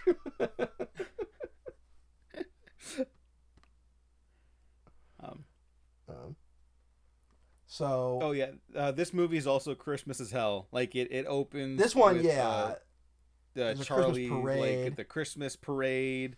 There's the Christmas party. There's snow. This is one that is like you're in the heart of America. Yeah, I mean it's Pennsylvania Christmas time. Although they make this weird decision to have snow on the ground in Pennsylvania. It doesn't snow in Pennsylvania in December. When did that ever happen? I don't live in Pennsylvania, so you're gonna have to clear that up. I'm making a joke about climate change. Oh. There should be snow on the ground right now, but there isn't. Oh. Things are going good, Diego. Well, The Predator was supposed to be kind of about climate change. I can't believe the studio got cold feet about that. I know. I know. Buyer's remorse never looks so bad. No, but I there's the whole Black Ops villains in this movie. I think Shane Black knows how to punch up with his villains. Like he never really uses like Middle Eastern boogeymen or like the cartels, like we got to stop the guys coming across the border shit. Well, I think he understands that in great action and great thrillers, our heroes are only as strong as our villain, right? Like, so who is genuinely more powerful than the American military-industrial complex? Yeah. Like, we're the most powerful force on the face of the fucking earth. Like, so to then just be like, oh, it's drug dealers, like just like street level thugs, it's not as engaging and it's not as triumphant, right? Like. So I think that's why he does that sort of thing. But this is a movie that does directly invoke the idea of a false flag terrorist operation and directly says that the World Trade Center bombing of '93 could have been a false flag operation, which was a popular conspiracy theory at the time, to drum up Middle Eastern sentiment. And not to be the guy defending the CIA again, but it turns out it was Islamic terrorists in '93 and later. So even a broken clock? Sure, but I don't know if I feel comfortable leaving that one in the episode. This could be wrong. I wonder how many actual false flag operations there have been. I don't know if our government's ever actually committed one, like, on our own country. I think we've probably helped orchestrate ones overseas, but I don't know if we've ever done one here, you know? I think even our CIA has its limits, you know? It's very easy to do it to a foreign country that you dehumanize. But, just saying. Yeah. So I don't think we're setting a chemical bomb off at Niagara Falls. Yeah. Yeah, that is what happens in this movie, kind of, almost. Yeah, it's the threat, anyway. Yeah, it's the threat. Yeah. Because our government wants to give people health care instead of fucking funding the CIA, which is definitely the most ludicrous thing in a Shane Black script. It's up there. We would take any money away from. It is more ludicrous than the opening of The Last Boy Scout. That we would take any money away from our intelligence agencies to fund healthcare of all things. The only thing we would fund less is education. Well, I wanted to shout out Shaq Lambert at Shaq Excellence on Twitter. A friend of the show. Finally got to meet him this year in person when he came down to Los Angeles. He watched The Last Boy Scout for the first time in the theater because he knows I've been hyping that movie up. And he was like, that was fucking insane. So, of course it was. But this is the friend that introduced me to Choi Hawk's Knockoff, which is maybe one of the top most 5 insane action films ever made. You know? I believe I am on the podcast episode where he recommends that to you. Yeah, I think you're correct. I think I was there when that happened. So. Yeah, everyone should watch Knockoff, which is not a Christmas movie. No, but it's a good movie, so fuck it. Oh yeah, no, it's super fucking fun. But yeah, The Long Kiss Goodnight, like, something about Rennie Harlin's action is that, you know, something like the Lethal Weapon, it's a little slower build to the climax, which is like street chases and car crashes and stuff. Rennie Harlin doesn't do that. Rennie Harlin is like, we're jumping right into the action. There's a grenade blast in the staircase. She's throwing her daughter into the house next door through the window. And it's like, whoa, we're just in it now. The first, like, moment of quote-unquote action in this movie is the car accident, and that is about as insane as some of the gunplay in this movie. Like, she hits a deer. The deer's still kicking in the windshield. Yeah. And then she crashes. He doesn't know how to not be at an 11. Like, it's just, that's running hard. And I'm not even complaining, it works here, so. Oh, yeah. It's a strength for him most of the time. Most of the time. I don't think he's been as successful lately, unfortunately. Yeah. No, I'm not being a hater. I think I'm being honest. For whatever reason. I mean, who knows what's going on. But yeah. I hope he makes a comeback. I will say, he's doing Shane 3 Black, Strangers movies. So whatever that's gonna be, but yeah, Shane Black, saying like that, like he kind of like wonders if he had kept it a male protagonist, if it would have done better. I don't know, because the movie, I don't think it works with a male protagonist. I think he was right whenever that decision was made to change it. I think that's what gives this movie its legs, really. You know. Yeah. That whole. I agree, and not just because we end up getting something like The Bourne Identity, like 6 years later or whatever. Well, Which no which offense. is like a very good movie, but I think the heart of this movie is like a woman rediscovering herself after basically having her identity taken from her by commitment to the state. Well, this is him doing The Bourne Identity, like, which is a book that was written in 1980. So this is him kind of riffing on that. Yeah. But the first Bourne movie does have that weird thing though, where it's like it came out like really close to 9/11, so they had to like change a lot of it last minute. Like, there's a weird franchise. It is. I should give those movies another chance one of these days. You should, because at the very least, the first three are wonderfully directed. Yeah, they've never really been my thing. I've talked about this, but yeah. Like they've never really worked for me.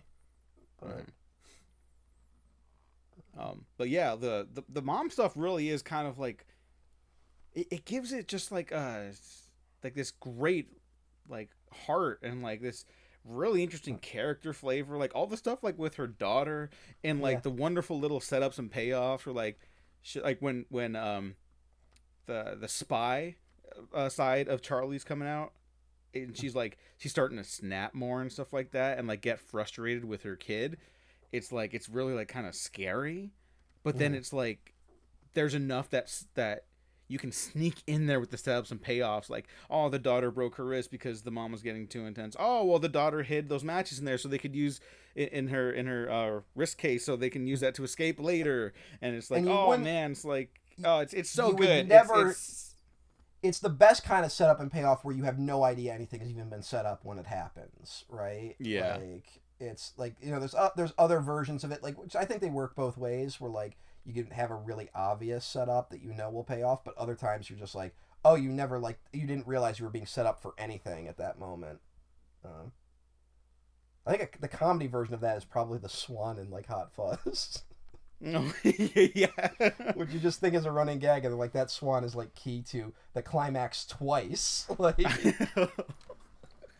so. Edgar Wright could do a Christmas movie. Edgar Wright could do a lot of things, probably. Yeah. Although, I don't know what he's up to lately, other than the Scott Pilgrim show. Running Man. He's doing the Running Man. Oh yeah, I forgot they announced that. That could be. I mean, that could be interesting, honestly. Yeah. Did you see his Last Night in Soho? I did finally. I thought it was okay. Yeah, I think the writing lets it down, but I don't know. My boy kind of fucking comes to play with that camera shit. Like, he's a director. It's a type, you could tell he's just been wanting to make a horror movie forever, right? Like, that's really what that movie is. And he has a lot of ideas, and like that's the stuff that works. The script is kind of like, it feels like first draft, but like if he's not really like this. He's not a super script guy, I guess. Is like usually when he's working with other people is when it really matters. But I don't know. I enjoyed it. Yeah, me too. Shout out to the co-writer Kirsty Wilson Cairns, who co-wrote 1917 as well. Good screenwriter. I've read some of her other stuff that's available. Talented lady. I hope she continues working with all these talented people. I think Baby Driver has just like had like the weirdest like post-release arc of any movie. Oh yeah, that's unfortunate. Like you can't fucking predict that. That's no. I mean, yeah. And, I mean, it's good. I don't know. People are crazy. Baby Driver's a good movie. Like I don't know what people are talking about. Like just as a movie. Yeah. Like I get that like half the people in it suck now, but like it's a good movie. So. The only thing, and I will say this, I do think Lily James is kind of like is wasted in it, but that's like a whole other thing. So yeah, but we're not here to talk about Baby Driver. No. We're going to talk about Gina Davis isn't wasted. No, she is not. No, she's terrific in this. It is sad, like, when I look at her filmography, where it's just like how quickly it kind of stops after this, because like Gina Davis is great. Like I don't know. But then she get into like archery. Wasn't that like her pivot? Like she suddenly got into archery for a while. Wait, really? Yeah, like I know didn't that know that. happened.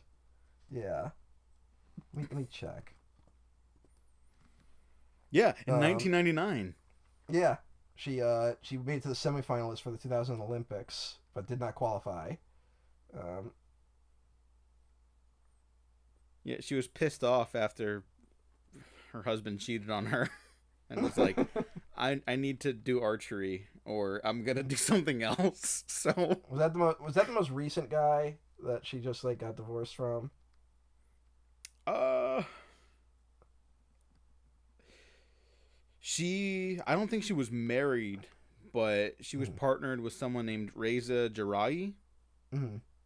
And he cheated. I actually don't know. That's also why she is the voice of Huntra on She-Ra. Like part of the, I think the archery thing was a reference to that. So. Oh, okay, that's great. So. What a great show.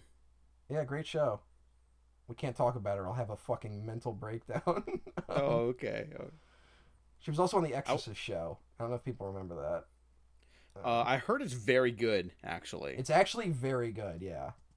Okay, so I should watch that. Genuinely good. Yeah, it only lasted like 2 seasons, but it's good. At least it's better than other things with the Exorcist name on it. Oh yeah. Also from Rennie Harlan. Oh no. Yeah. There's 2 great Exorcist movies. And the rest.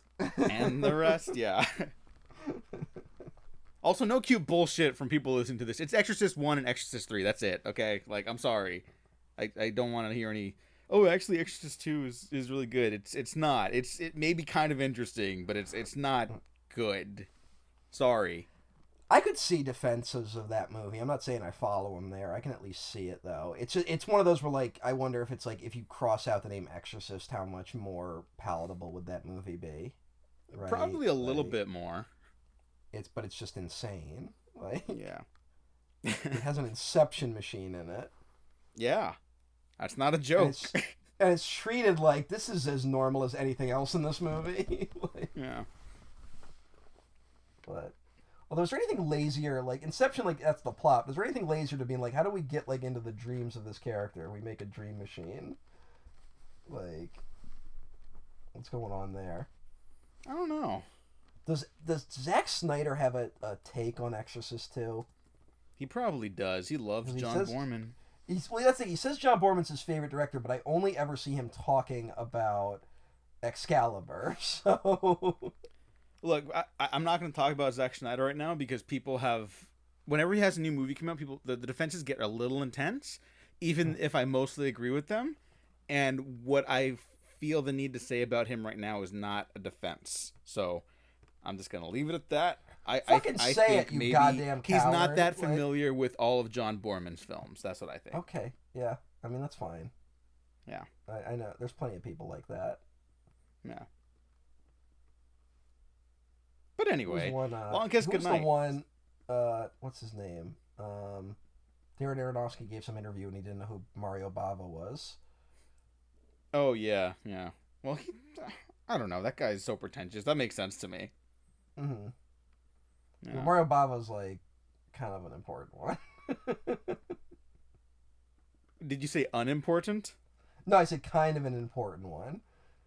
Oh, no, I agree. Yeah. But especially one of those guys that talks about horror a lot. But hey. Yeah. Well, I'm agreeing with you for the record.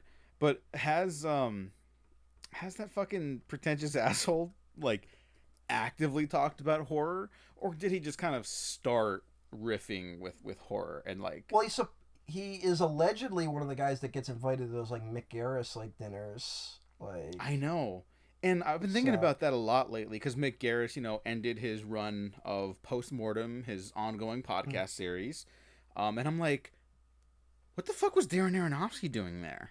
Yeah, and it was one of the people I think that Carpenter likes, so like, he can hang out with those guys. Like, he's like, he doesn't even really seem to like horror. Like, I think that was his comment. So and Eli Roth is Hollywood hair, and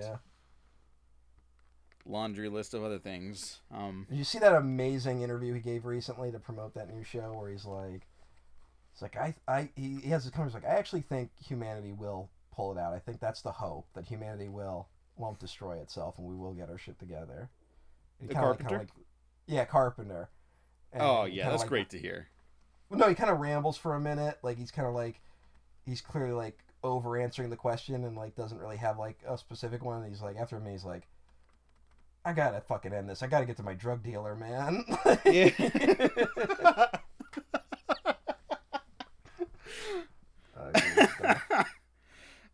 God, we're so blessed to still have him. I know. It's gonna we really are. I don't want to talk to any of you fuckers for like a week after Carpenter dies. Yeah. Because you guys are gonna be fucking insane about it, and so no one come near me when he dies. I don't want to see any of you. But I'm gonna be like, oh, cinema's not making a new Carpenter now because of the decline of the industry, and I'm just gonna be like, shut the fuck up and let me be sad for fucking 2 weeks. God damn it. Not everything has to have a point. Yeah. Just let me be sad about a guy I never met. But speaking of unfortunate points, Shane Black basically leaves the industry for like 8 years at this point after the Long Kiss Goodnight bombs. Well, this is his, like, I am going to reassess what I'm doing with my career era, which is probably the right thing to do, honestly. Like, something wasn't clicking, and I think he didn't know. Because it's like, it's Long Kiss Goodnight, Last Action Hero, Last Boy Scout, and then, like, you know, he took the Lethal Weapon 2 thing pretty hard, right? Like, and in that time, he's, like, doing uncredited rewrites on, like, Predator and like The Hunt for Red October, which he openly criticizes in Kiss Kiss Bang Bang. And, this is like it turns into some wilderness years for him for a little bit. All right, Diego. Before we continue, should I ask when is karaoke for you? I gotta meet at like 6 to 7. I'm gonna spend like an hour getting some presents beforehand, so we probably got like an hour left of here. Okay, do you want to tap out now and then do the other half later? Or do you want to, do you think we can do Kiss Kiss Bang Bang and Iron Man 3 in an hour? I think we could do them both in an hour. Okay, alright. Alright, so he's out reassessing. He has to, these are his words, not mine. Shane Black had to go crawling on his hands and knees to Joel Silver, asking him to please help him because he has nowhere else to turn to and he has no way to get back in the industry. That is what he said. In multiple interviews and videos you can freely find on YouTube. That's what he said it felt like. And he tries to write Kiss Kiss Bang Bang as a straight romantic comedy. And then he realizes he can't do that. He needs to put a murder in it. And then he's got a lot of mixed emotions, to say the least, about Hollywood, the city of Los Angeles, the film industry's hopes and dreams, and people that get crushed along the way, and people that persevere regardless. He's got and some women. Opinions on women. But also, to be fair, he's got some opinions on his opinions about women. It feels. Yeah. Did I lose you? No, I'm still here. I'm just like, he's It is not a surprise that he's not married. Hey, although you want to know something weird about this? I know a lot of women who love this movie.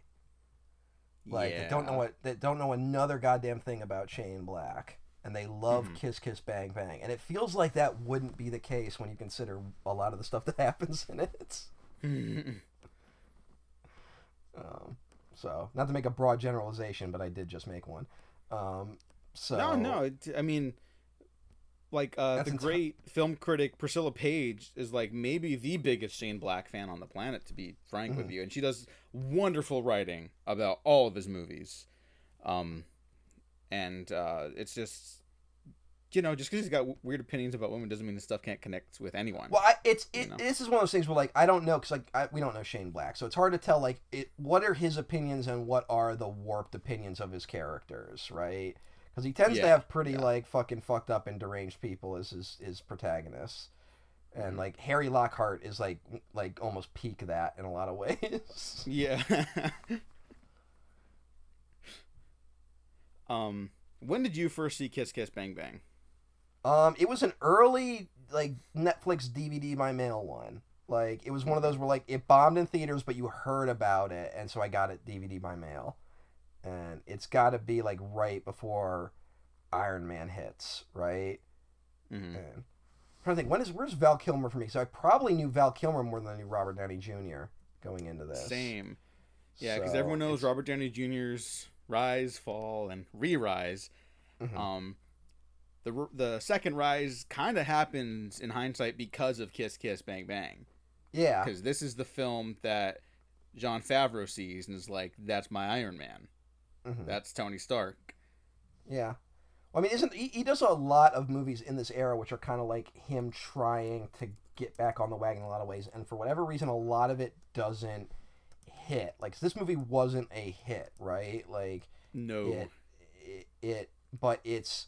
people start quietly going is like Downey Jr. back, and I'm trying to look at what's around this time too. It's like the Shaggy Dog. Yeah, but like if you look like right before this, there's like it's a disaster. Like by the end of the 2000s, like there's just like a wasteland of nothing. But then it's like it's Kiss Kiss Bang Bang, and then supporting role in Good Night and Good Luck in the same year, right? Mm-hmm. A Guide to Recognizing Your Saints, which I've never seen, but I've heard that title a lot.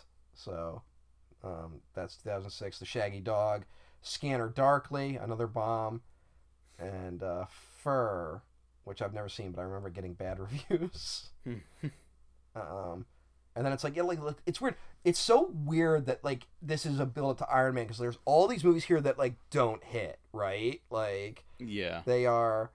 Even the movie Lucky You, which he has like a brief cameo in, apparently, is like a notorious bomb.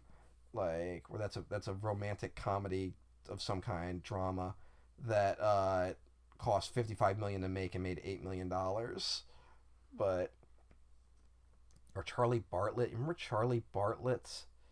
The Anton Yelchin movie? I never saw it. It's that, I think I saw it on cable once, but it was that weird era of like trying to make Anton Yelchin happen, which is a shame that it just never really clicked. But it's like, look at, like, none of these movies are hits, which is what's crazy about suddenly he's Iron Man, and then it's like he's the main guy in Hollywood for like ever now. Like, yeah.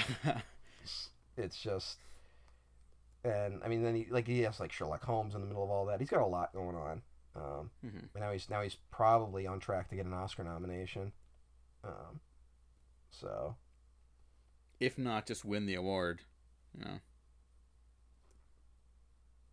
Do you think he'll win? Who are the other ones that are in competition for it?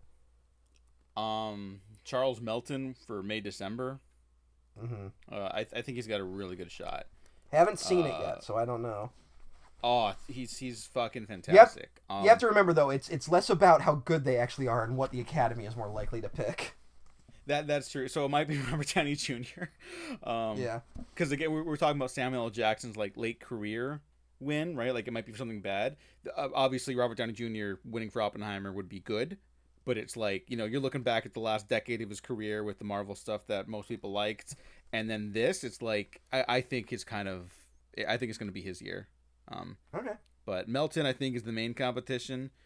I think Ryan Gosling will get a nomination. I don't think he'll get like a lot of steam. Yeah. But I think those are the three to really keep an eye out for right now. I won't be annoyed if Ryan Gosling gets a nomination, but not Margot Robbie.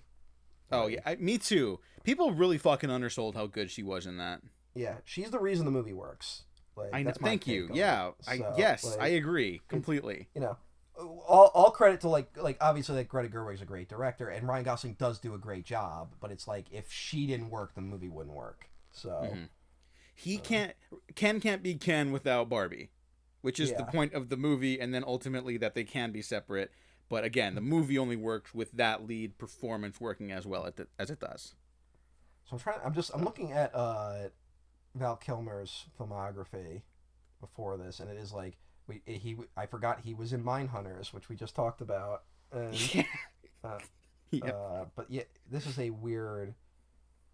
So it's weird. I knew who he was at the time, but it must have just been like Batman, Tombstone, Heat. like The Saint. You ever seen but The like Saint? I don't think I had seen The Saint at that time, but I had seen enough Val Kilmer to know who he was and to be like, where's Val Kilmer these days? And to find out that he's in some movie called Kiss Kiss Bang Bang. Mm. When did you first see Kiss Kiss Bang Bang? Early 2013. Mm-hmm. Right before Iron Man 3. Really? A good friend, Nick, had showed me, or he wanted to show me, like, oh, this is the guy that's doing Iron Man 3. And I was like, okay. It's like, oh, this is what got him Iron Man. And I was like, okay, let's see it. And I wasn't blown away immediately by Kiss Kiss Bang Bang. But I was like, yeah, that's a really good movie. And then every day onward from early 2013, I've thought about this movie basically, and it always like rises in my estimation with how good it is. Yeah, same. Yeah, I think this is Shane Black's masterpiece. Well, this is probably where I like learned the name Shane Black, right? Like I had probably seen Lethal Weapon and maybe even The Long Kiss Goodnight before this. But once I noticed, it was like, oh, this is the same guy, and that's when you start kind of putting those threads together.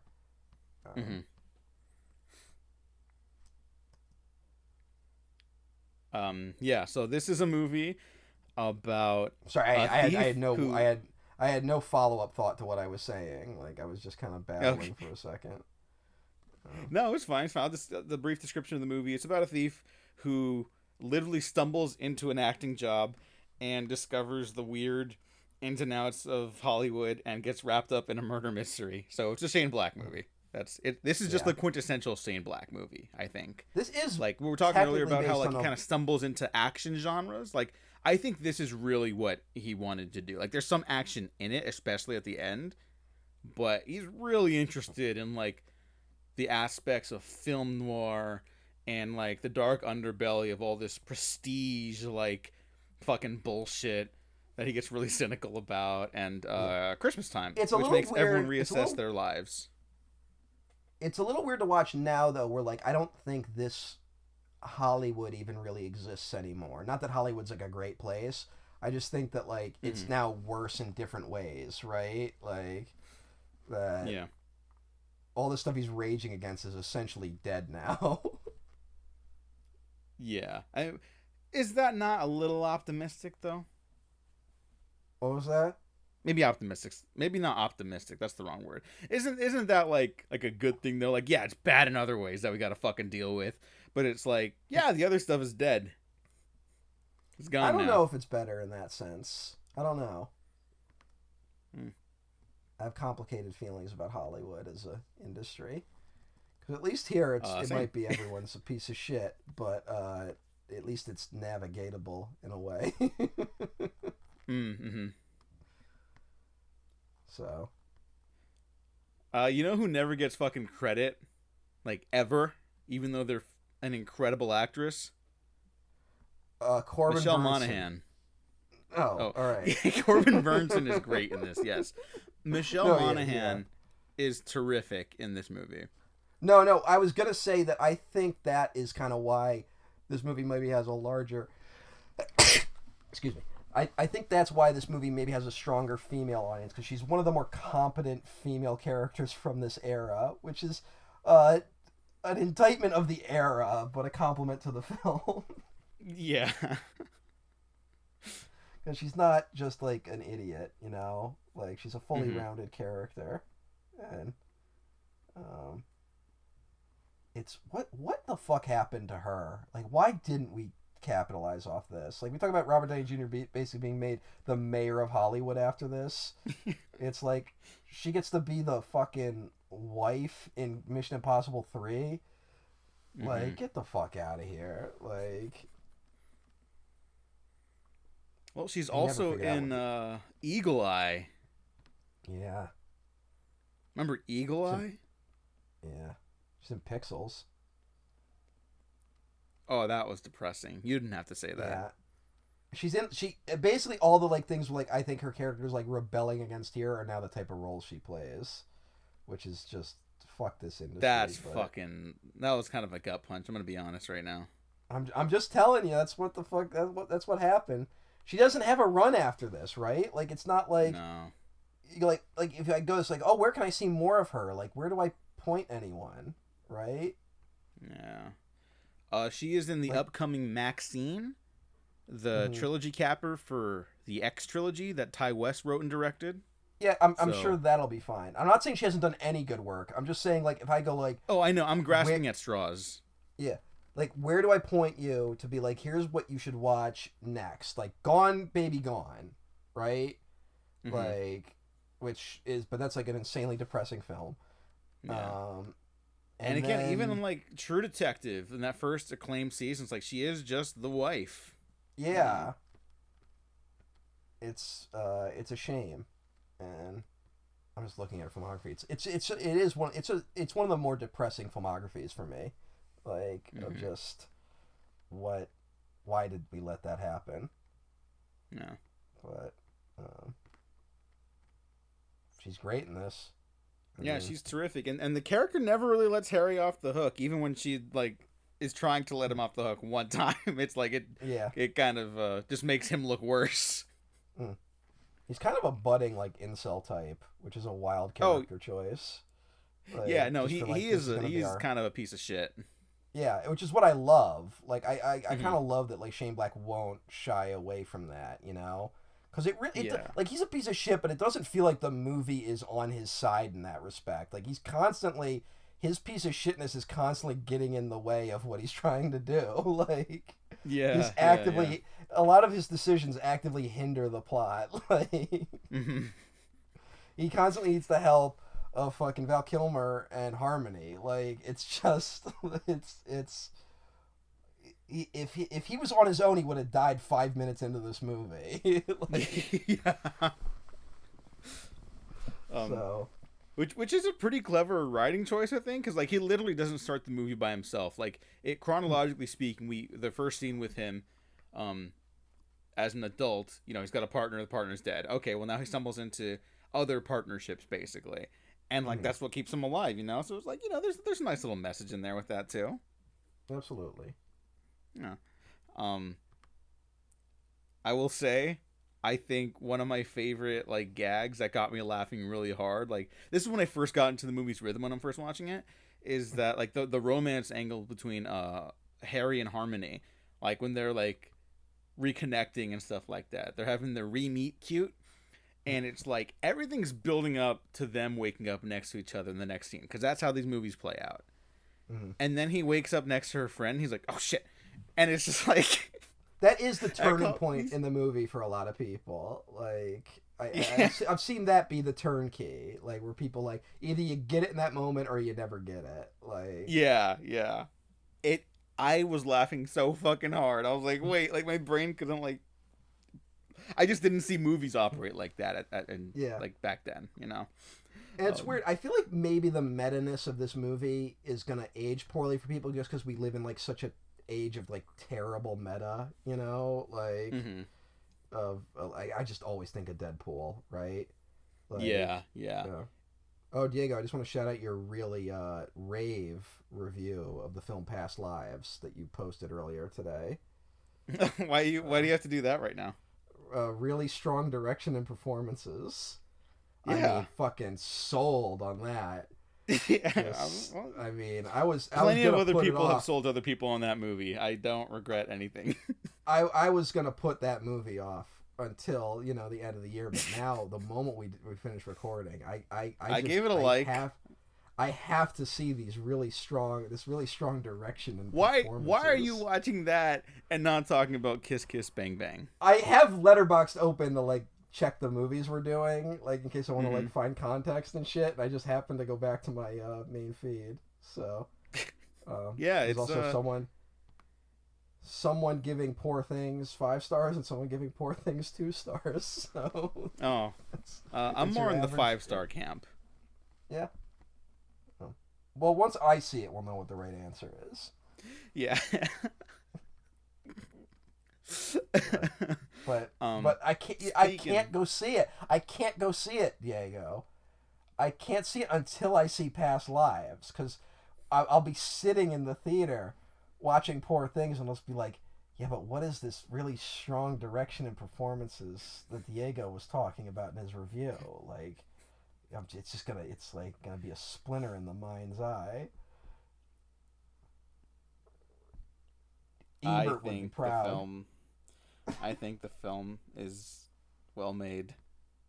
I'm not poking that hornet's nest.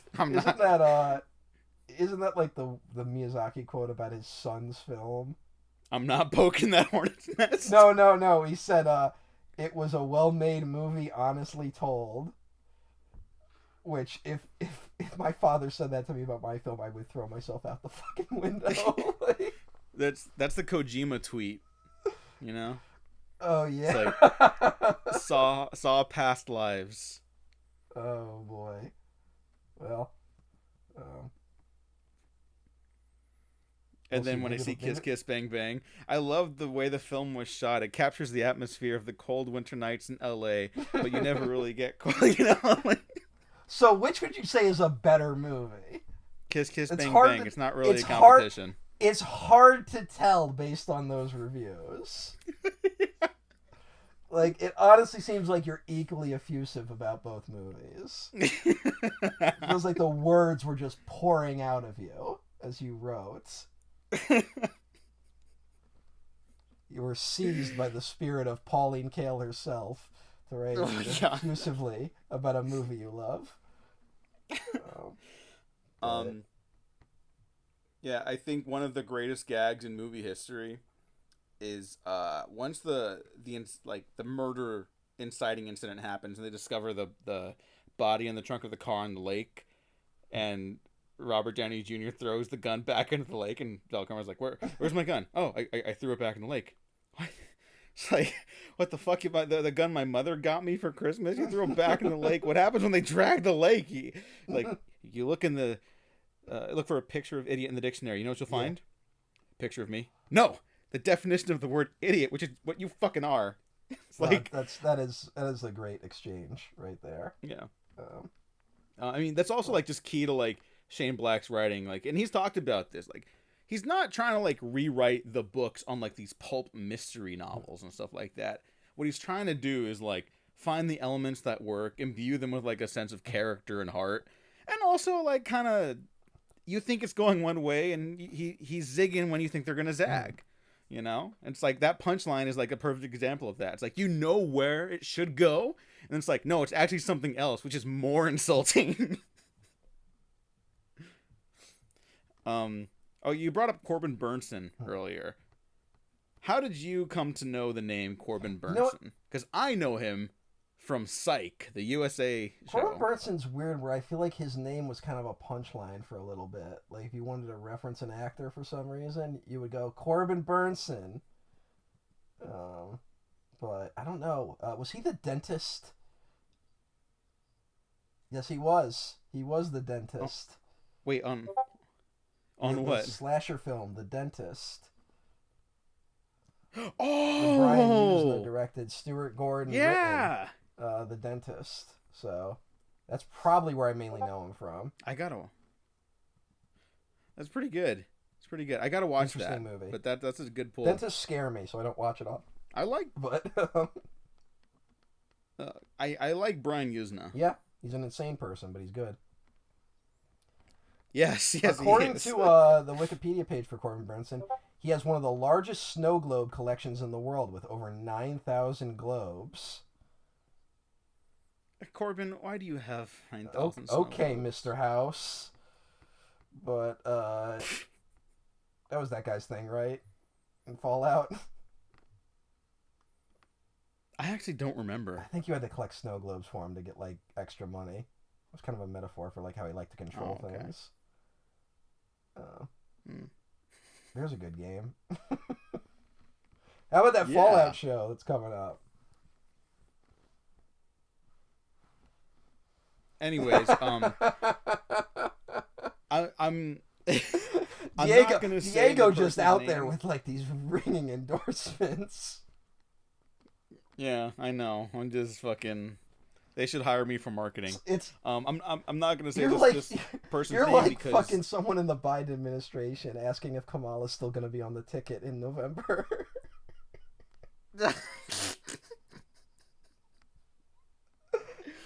Anyways, relating to Kiss Kiss Bang Bang and Shane Black, I'm not gonna say this person's name because they're generally a fan of Shane Black, but they brought up an interesting point that I don't completely agree with, but I think is worth mentioning, and I wanted your thoughts on this, Matt. They think that Shane Black's like his style and his direction, it works better with smaller budgets. Because Kiss Kiss Bang Bang, I think, is still his best looking movie. That I'd agree with them on that, right? Do you agree with that? Like, the less money he has, the more creative he has to get? Or do you think something like Iron Man 3 still benefits from the Shane Black touch? Look, Iron Man 3, you can't use that as an example. Like... Okay, how about the Predator and the Nice Guys? Predator... Well, here's the thing. Like, the Nice Guys is the only other example. And I think the Nice Guys is a pretty good-looking movie. Now, is it the greatest thing ever? I wouldn't say that, but I think it does capture that 70s vibe very well, right? Like, I think there's some skill there. But the other two big budget movies have are Iron Man 3, which is a Marvel movie, which means they just brought him in for the writing mainly, and he mostly babysits that movie. Like, directors are you could be anyone, it's nameless. Like, the direction is nameless on an Iron Man movie, right? Like, that's just how it is. And then the Predator is like they reshot the shit out of that thing, so we don't know what it originally would have looked like. So I don't know if there's enough there to make me dismiss Shane Black in terms of his budgets.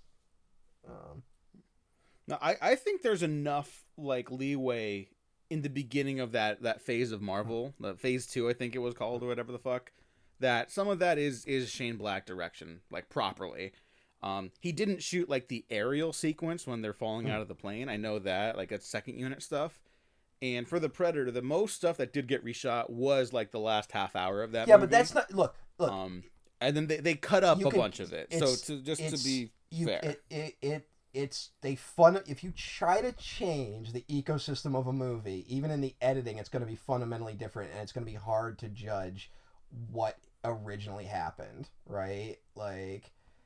I think even if the first two, like 3/4 of the Predator is mostly just editing changes, it still changes that movie fundamentally. So I don't know if there's enough there to really judge that. I'm not even out here being like he's a great director. I just think that there's just not enough. There's not enough body of evidence to really judge that. Especially considering how the industry has changed in terms of how we deal with big budget movies these days.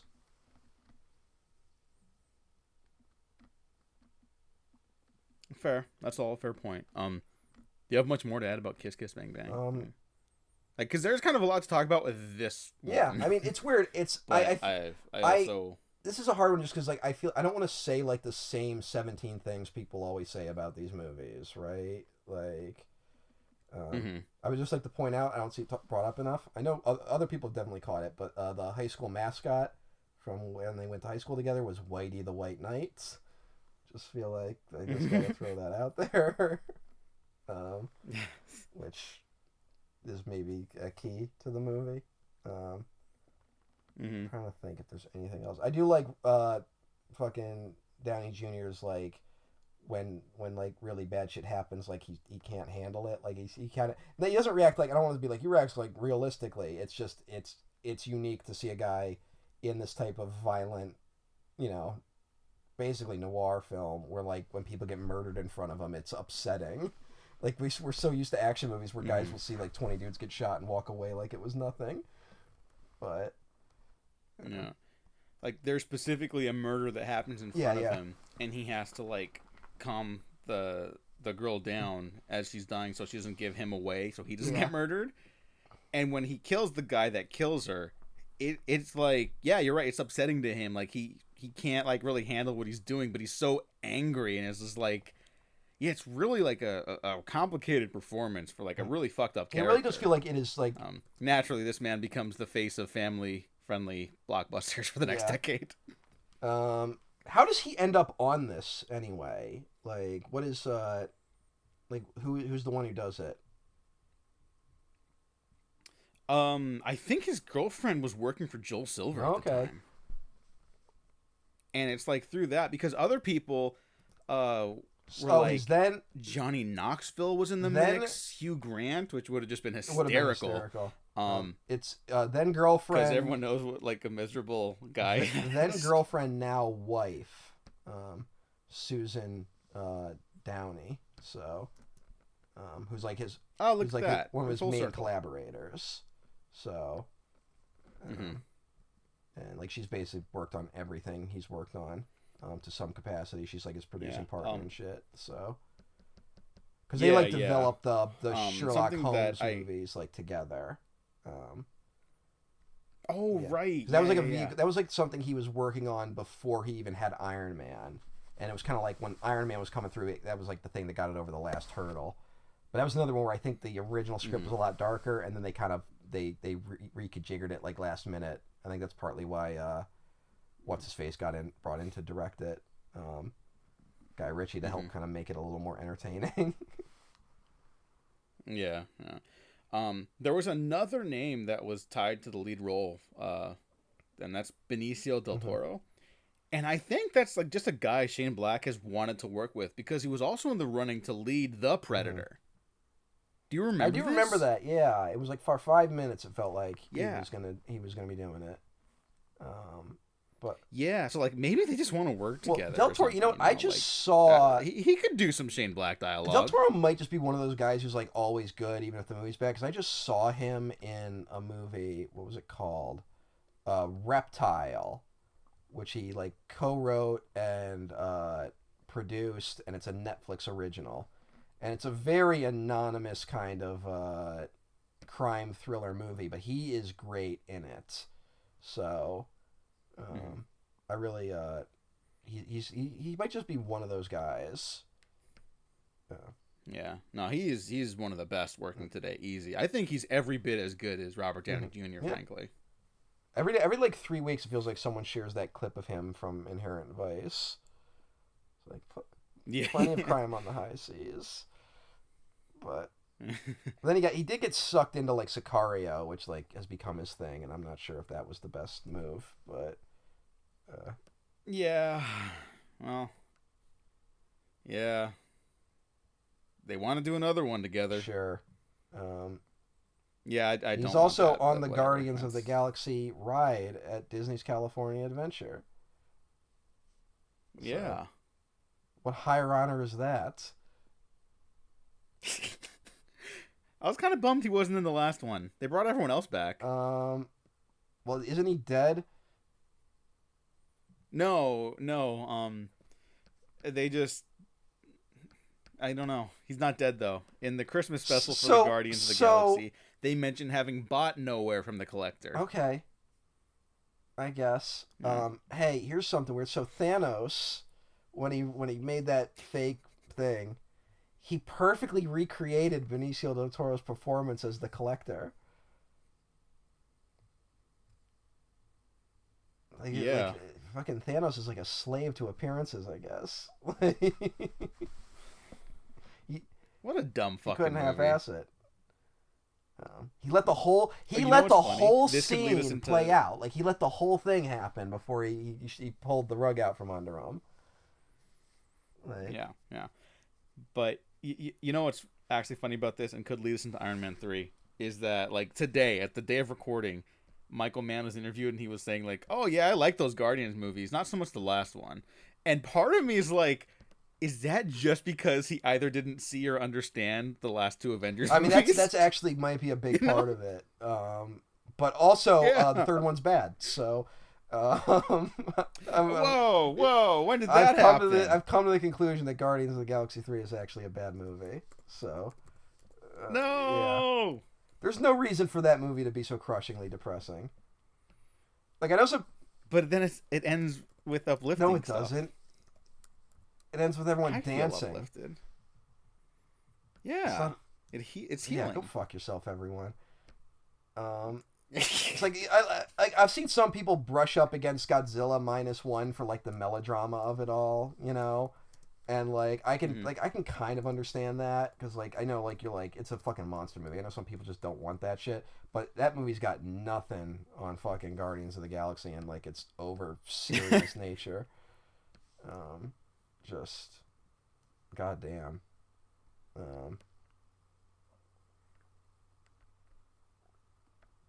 Good luck with that merger, James Gunn. I think. Oh, it's a little strange. The only time he brought up the strike was to thank the other people who worked during the strike. Why is that strange? That's what I'll say about that. It's just strange to me.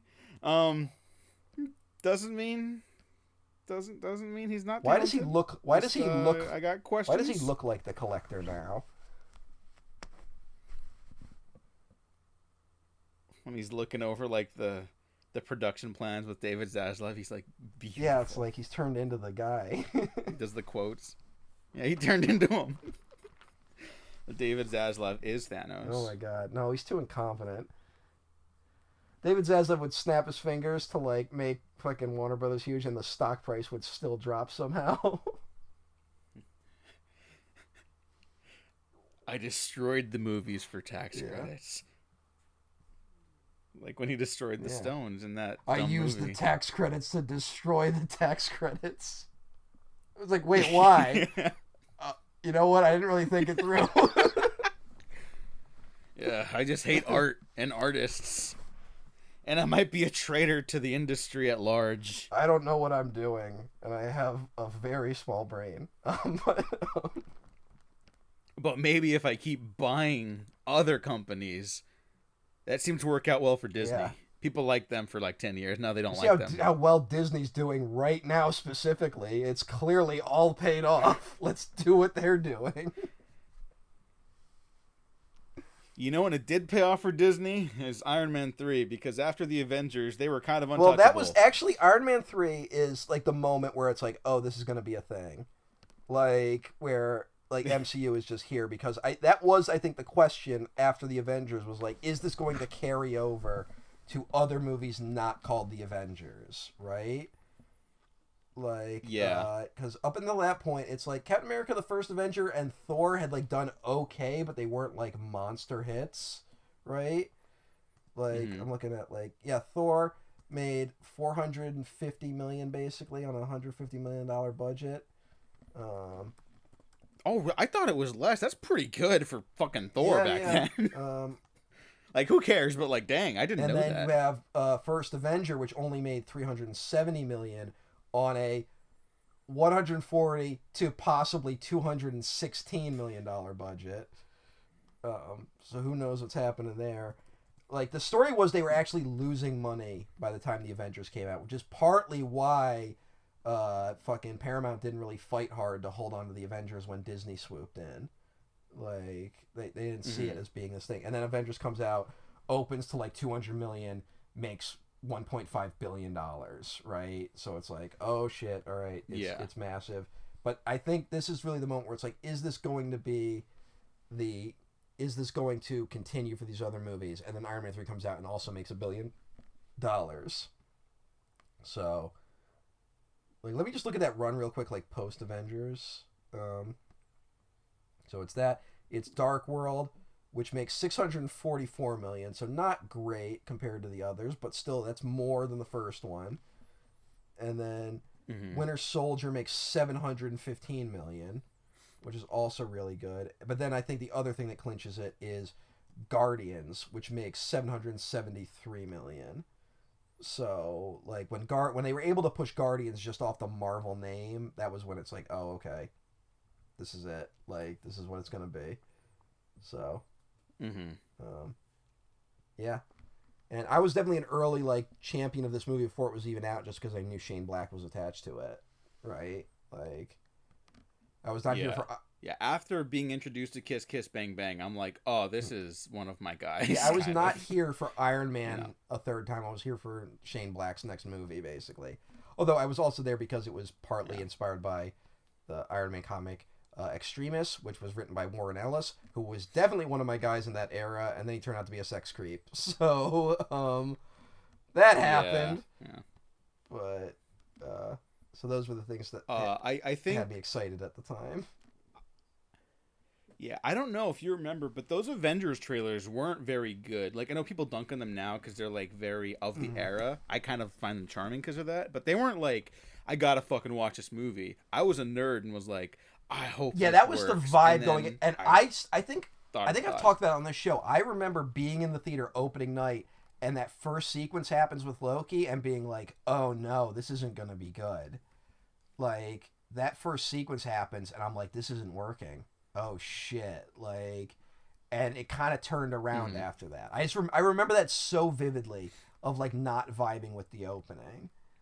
And yeah, and people still mostly agree with you, frankly. You know, I always liked it more. It's definitely the weakest part of the movie by like miles, but yeah, that was the vibe. Now I bring this up because the trailers for Iron Man 3, I think, were kind of amazing from the jump. Like, I think those are really good trailers, and go back and watch them, and I still think they tee up like a really great movie. I think and what I got was the one with the, like, they have the shot of the people falling out of the plane and being like, you can only catch X number of people. I remember that in one of the trailers. I remember him in the snow with the Iron Man suit, like, walking. I remember a lot of shit blowing up. And I also remember Ben Kingsley, some people call me a terrorist. I consider myself a teacher. I just remember that. Which was like, this is going to be one of the greatest. The movie this is going to be one of the greatest villains of all time. And in a way, I'm correct, but not in the way I expected. Yes. Yeah, and I think this is when I, like, looking back, I'm like, oh, a bunch of people are just fucking fake nerds. Because they were like, well, that wasn't the real Mandarin. That's not the Iron Patriot. And it's like, who cares? That was one of those, like... Does it work in context of the movie? I'd be hard-pressed to say it doesn't work in context of the movie. I think this is still the best written Marvel movie by, like, miles. I actually with one exception. I still really like the Mandarin twist in the movie. As do I. It really works. And I think it especially works in context with what we've been talking about with Shane Black's antagonists, in that, like, I specifically referenced, like, he doesn't use Middle Eastern boogeymen because of what he does with Iron Man 3, where it's like, he literally names a think tank to come up with the concept of a Middle Eastern boogeyman, so America could be scared, and it feels like of foreign forces. A very pointed choice against Iron Man, and to an extent Iron Man 2, which both have foreign villains in them, right? Like, yeah, it feels very pointedly against those. And it's crazy. This is the same. 2013. This is the same year as Man of Steel, correct? Yep. Yeah. And it's kind of funny to think that this is also the same year as Star Trek Into Darkness, which it does the Mandarin thing except plays it straight, basically. Yeah. My name is Khan. God. Like, all right. As if they would know who that was. That doesn't mean anything. Yeah. I don't know who you are still. Nothing has changed in our dynamics, sir. Like, it's weird that, like, nerds quote that line from Endgame where someone says it. I think Scarlet Witch, where she's like, "You took everything from me," and Thanos is like, "I don't even know who you are." And people quote that like that's a good thing. Yeah, I know, right? Like fucking what stupid fucking movies. Written by hacks. Not this one though. But no, all the antagonist stuff in this is really compelling and interesting, and it gets close to basically being a slam dunk until you get to the Rebecca Hall rewrites, which I don't even think like brutalize the movie or anything like that. But it is that thing where, like, once you know that was the choice, it's like, this would have been the best Marvel movie had they kept that. Like, it would have worked. And for those that don't know, I'll just clarify. Like, Guy Pearce would have been her henchman, And because like I think everyone recognizes Shane Black uses henchmen. He doesn't use just one though. Like with the exception of Lethal Weapon, where there's one standout henchman. Like he has like multiple tiers of henchmen, you know. So it's like you have there's a few in this. James Badge Dale, in this he's and great. then Guy Pearce would have been one. Yeah, and then Rebecca Hall been the main antagonist, and she would have had to redeem herself by seeing, like, this is a broad stroke explanation, but like by seeing how far Tony's come to be a better person. Like she ends up having to like take responsibility for her own actions in the finale. That's my understanding of what would have happened. Yeah, and it would have been a much better film. You know, would have been nice to see. If one idiot hadn't vetoed the thing, but yeah, fucking. What are you gonna do? Yeah. Apparently, this guy, the guy who we're talking about, is a man named Ike Perlmutter, who is no longer with Marvel, from what I understand. But at some point, I guess the breaking point between his relationship with Disney was at one point he tried to get Kevin Feige fired. Like, yeah, and like not Kevin Feige like right now where he's like a little bruised up because Marvel's not doing as well. Like Kevin Feige, like height of his powers, like. So. Yeah, like look, I shit on these movies, and I think they have ultimately been a net negative for the industry, unfortunately. Like, there's good movies in there. Yeah. No, that's the.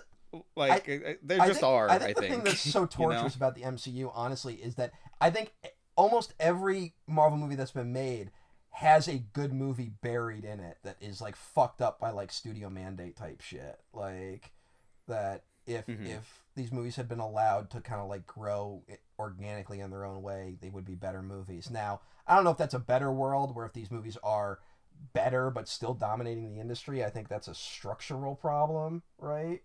That like but they just also happen to suck on top of that. So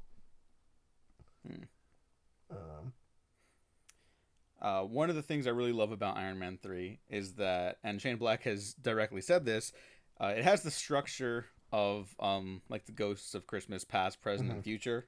You know, it's like it's Tony Stark having to reassess all that because, you know, he sets all that stuff at Christmas. People reassess their lives, what they want, who they are. You know, it's like we all do that at Christmas time. We just take a second to look around, and you know, there's an air of magic, just in everything we kind of do around this time of year. Like everything does kind of stop around the holidays, and it's just it's a universal feeling. Even if you don't celebrate the holiday, like you can understand the atmosphere is different.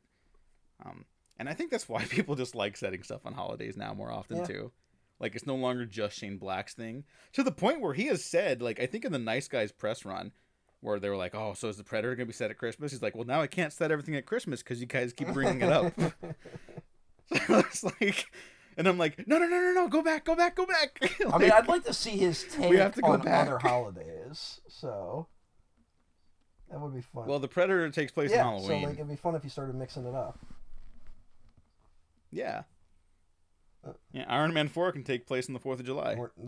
We're not doing Iron Man 4, but no, I know that was a joke. That was a joke. Never do that.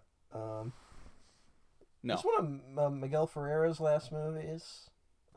That was in like 2017. Oh yeah, the villainous vice president, he's evil Joe Biden. Like he's like evil Joe Biden. Like it's just. Oh, I guess his last credited movie.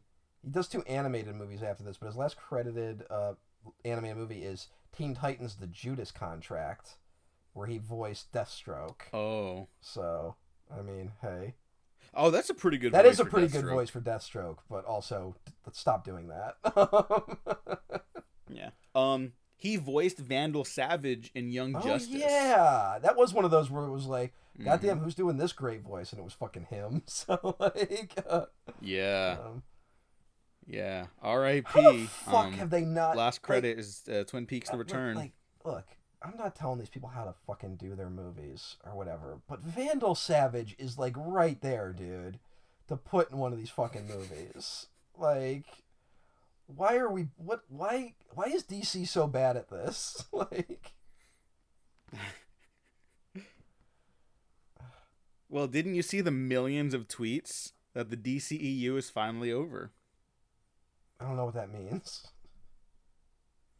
Well, everyone's just saying it because Aquaman's out now, and it's like the last one of the Snyder era, and so people are like, it's officially over.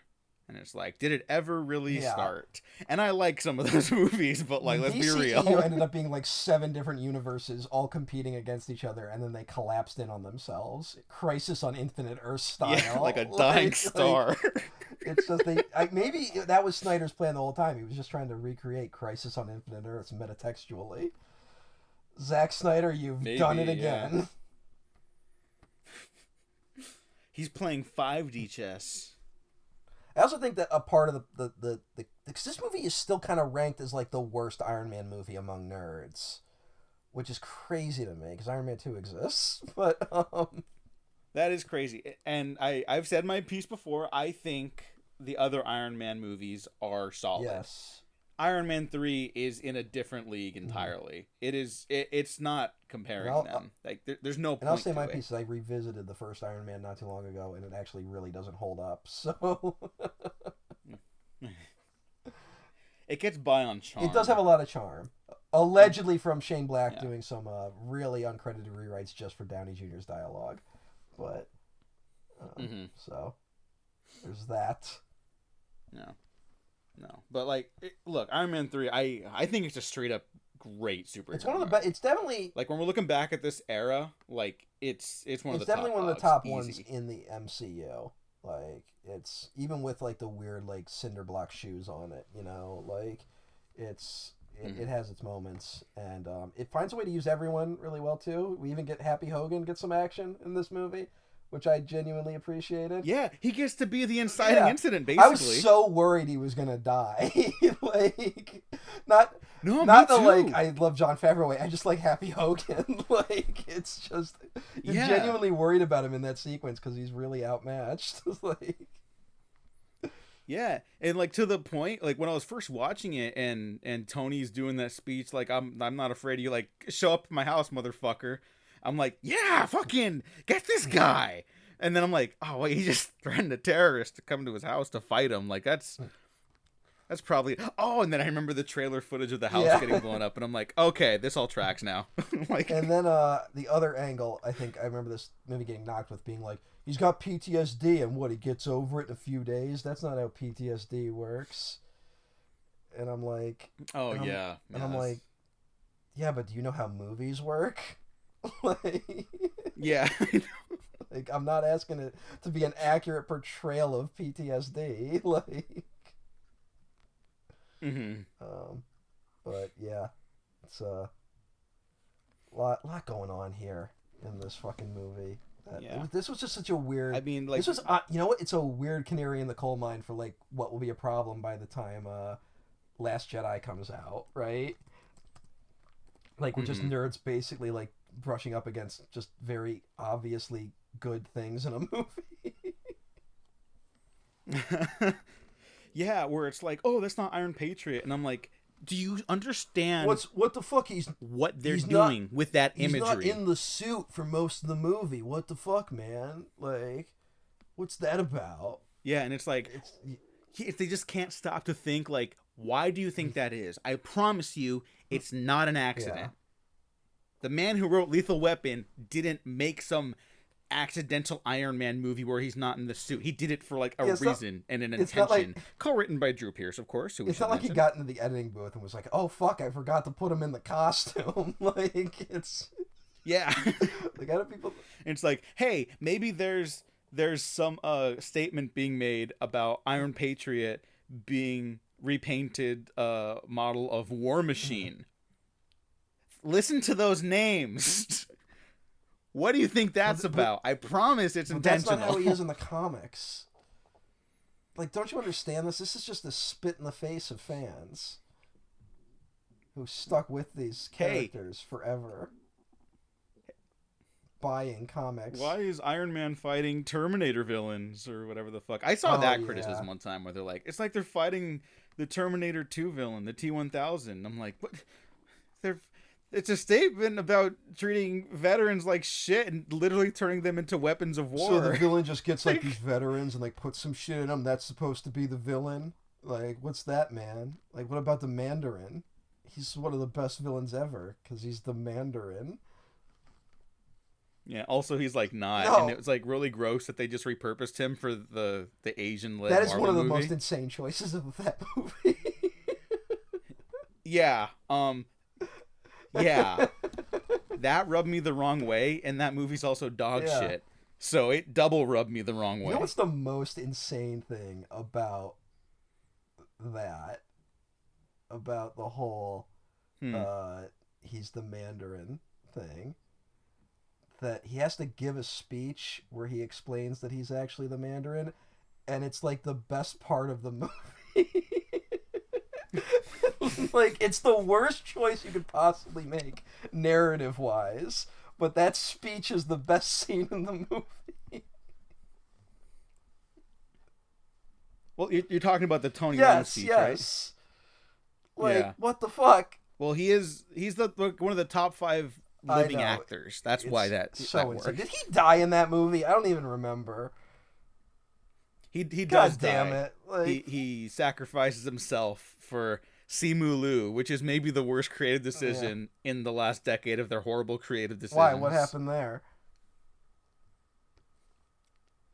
Anyways, Iron Man 3 is a banger. I've heard they're gonna make. I've don't know heard what they're to gonna tell you. double cast him. He's gonna be Shang-Chi, and Kang, in the upcoming movies. That's incredible. Fun. it's the obvious choice though. Like, he's a guy. Gwyneth Paltrow's also pretty good in Yeah, this. I'll think. And she also gets stuff to do, Yeah. which is nice. Another person with some baggage, unfortunately. Yeah. Is this pre-goop? Yeah, some baggage. Is this pre-goop? This is pre-goop. Pre-goop. I think this is pre-goop. But I will say, it is still incredibly funny that she was like, oh, I thought we were like on Iron Man 5 or something. Like, I don't know what the movies are anymore. Well, that would make sense around this time with making those movies where just like your Pepper Potts get on the fucking set. Like, who cares? Yeah.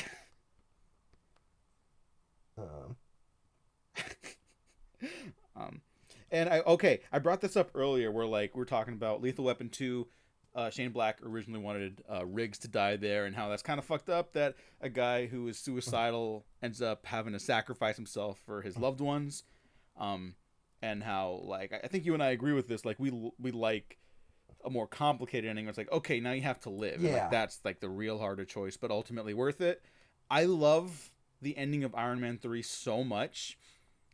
It completely envelops what we were just arguing for. You know what I mean? It's like, okay, Tony has to live now, not just for the people around him, but for himself. He has to deal with the shrapnel in his heart. Get it? It's a little metaphor and shit, but it's like it's very that's sweet also and like endearing. That's another thing where people were like, "What if he takes that out? What? He's not Iron Man anymore." I know, it's so fucking. It's like, listen to yourselves. It's like, but also it's like, this isn't real. Like, there's no technology like this. He can do whatever he wants if the movie says so. Like,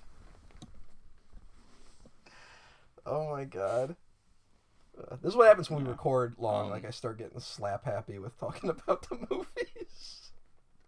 Yeah, I know. We can start wrapping up. Yeah, have any last thoughts on Iron Man 3, Shane Black as a whole, or Christmas in general? Fuck Christmas. No, I'm actually, you know what? I'm not even one of those guys who like, I'm not a Scrooge when it comes to Christmas. I don't know if I've ever made that point on this show. That I actually do genuinely like the Christmas times and the holidays and tradition and being kind to people.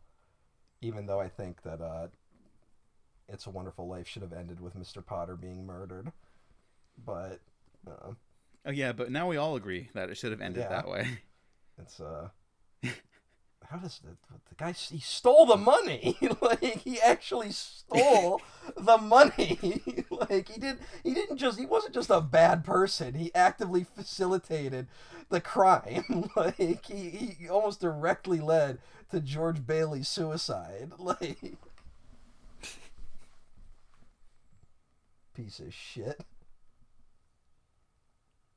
Merry Christmas, Matt. Thanks for joining me at the end of this year. Merry Christmas, Movie House. It's nice to be able to. Yeah, Merry Christmas, Movie House. Very nice that we were able to do this. to wrap kind of up last the minute year. because Or scattered shots this was a bit of a last minute throw together Christmas special. So yeah, but we wanted to do something, so we didn't really have a Santa movie to do this year, which had been our tradition. No. There was a John Woo movie that came out. Yeah, though, but that was called Silent that was Night. one that like came out and people were like, "Stay the fuck away!" Like, I did see it. what did you think? As a guy who's trying not to be script is king, I just got to admit that sometimes having a solid screenplay sure is going to help a lot. I can't endorse it. But John Woo still knows what he's doing with the fucking I feel like camera, it's one of those movies where like I'll just wait for like the action scenes to go up on YouTube or something like that, like, and just watch them. Yeah, you'll see that and you'll be like, man, this is great. How come he's killing a lot of brown people? I mean, and then I'll be like, don't watch the rest of it. all right, well, 'tis the season. Merry Christmas, everybody. Thanks for another round of the Waffle Press this year. We had a great time. The world's in a great place right now. Shane Black, his next project. Can't wait. Nothing weird about it. Diego fully endorses it. He told me off mic. I did not Diego say told me that. off mic that he fully endorses it and every decision that goes along with it. No. Okay, so what Matt's referring to is that Mark Wahlberg slated to star in light of Robert Downey Jr. staying on as producer only. But Shane Black writes very mean-spirited stuff, so Mark Wahlberg might just stray away from it entirely. We'll see what happens there. But fingers crossed. But what I'm saying is that off mic you endorsed what that was. So all is good. I did not. I did not do that, and He I feel was like people totally know I fine didn't with do it that. all the way. He was like, "That's all the way with LBJ." Doc Savage is still on his IMDb page, by the way. Yeah, that ain't happening. Here's something. Even if like, but the script's out there. Was like, you know what kids want right now? Doc Savage.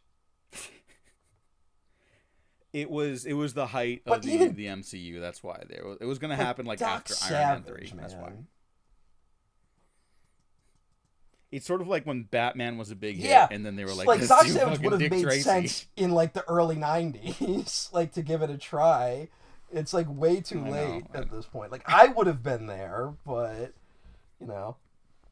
Here's a question: did the Man from U.N.C.L.E. movie make money? It didn't. Nope. Yeah, I mean that's just why would it? It's the Man from U.N.C.L.E. Like, not speaking of the quality. Fun movie though. Not Unfortunate speaking of the stars, quality of the but... film. Just, who thought the Man from U.N.C.L.E. was a good idea to give $75 million to? I know. But all right. That's it for our Christmas special. Matt, thanks again for doing this. I can't wait to talk more next year. And we're hoping to make some big strides lined up for the New in Year's early that could 2024. be, like after New Year's, that could be interesting, and then we'll get into the failed awards contenders, hopefully. Yeah. I hope people respond to it because I think it's a really fun idea. And all right. Merry Christmas, everybody. And Merry Christmas. Links down to our stuff below. I hope you enjoyed the super long Christmas special. If not, like and subscribe off. anyways, because you might find something to do. Like, thanks for listening. Thanks for watching. We have been professionally unprofessional.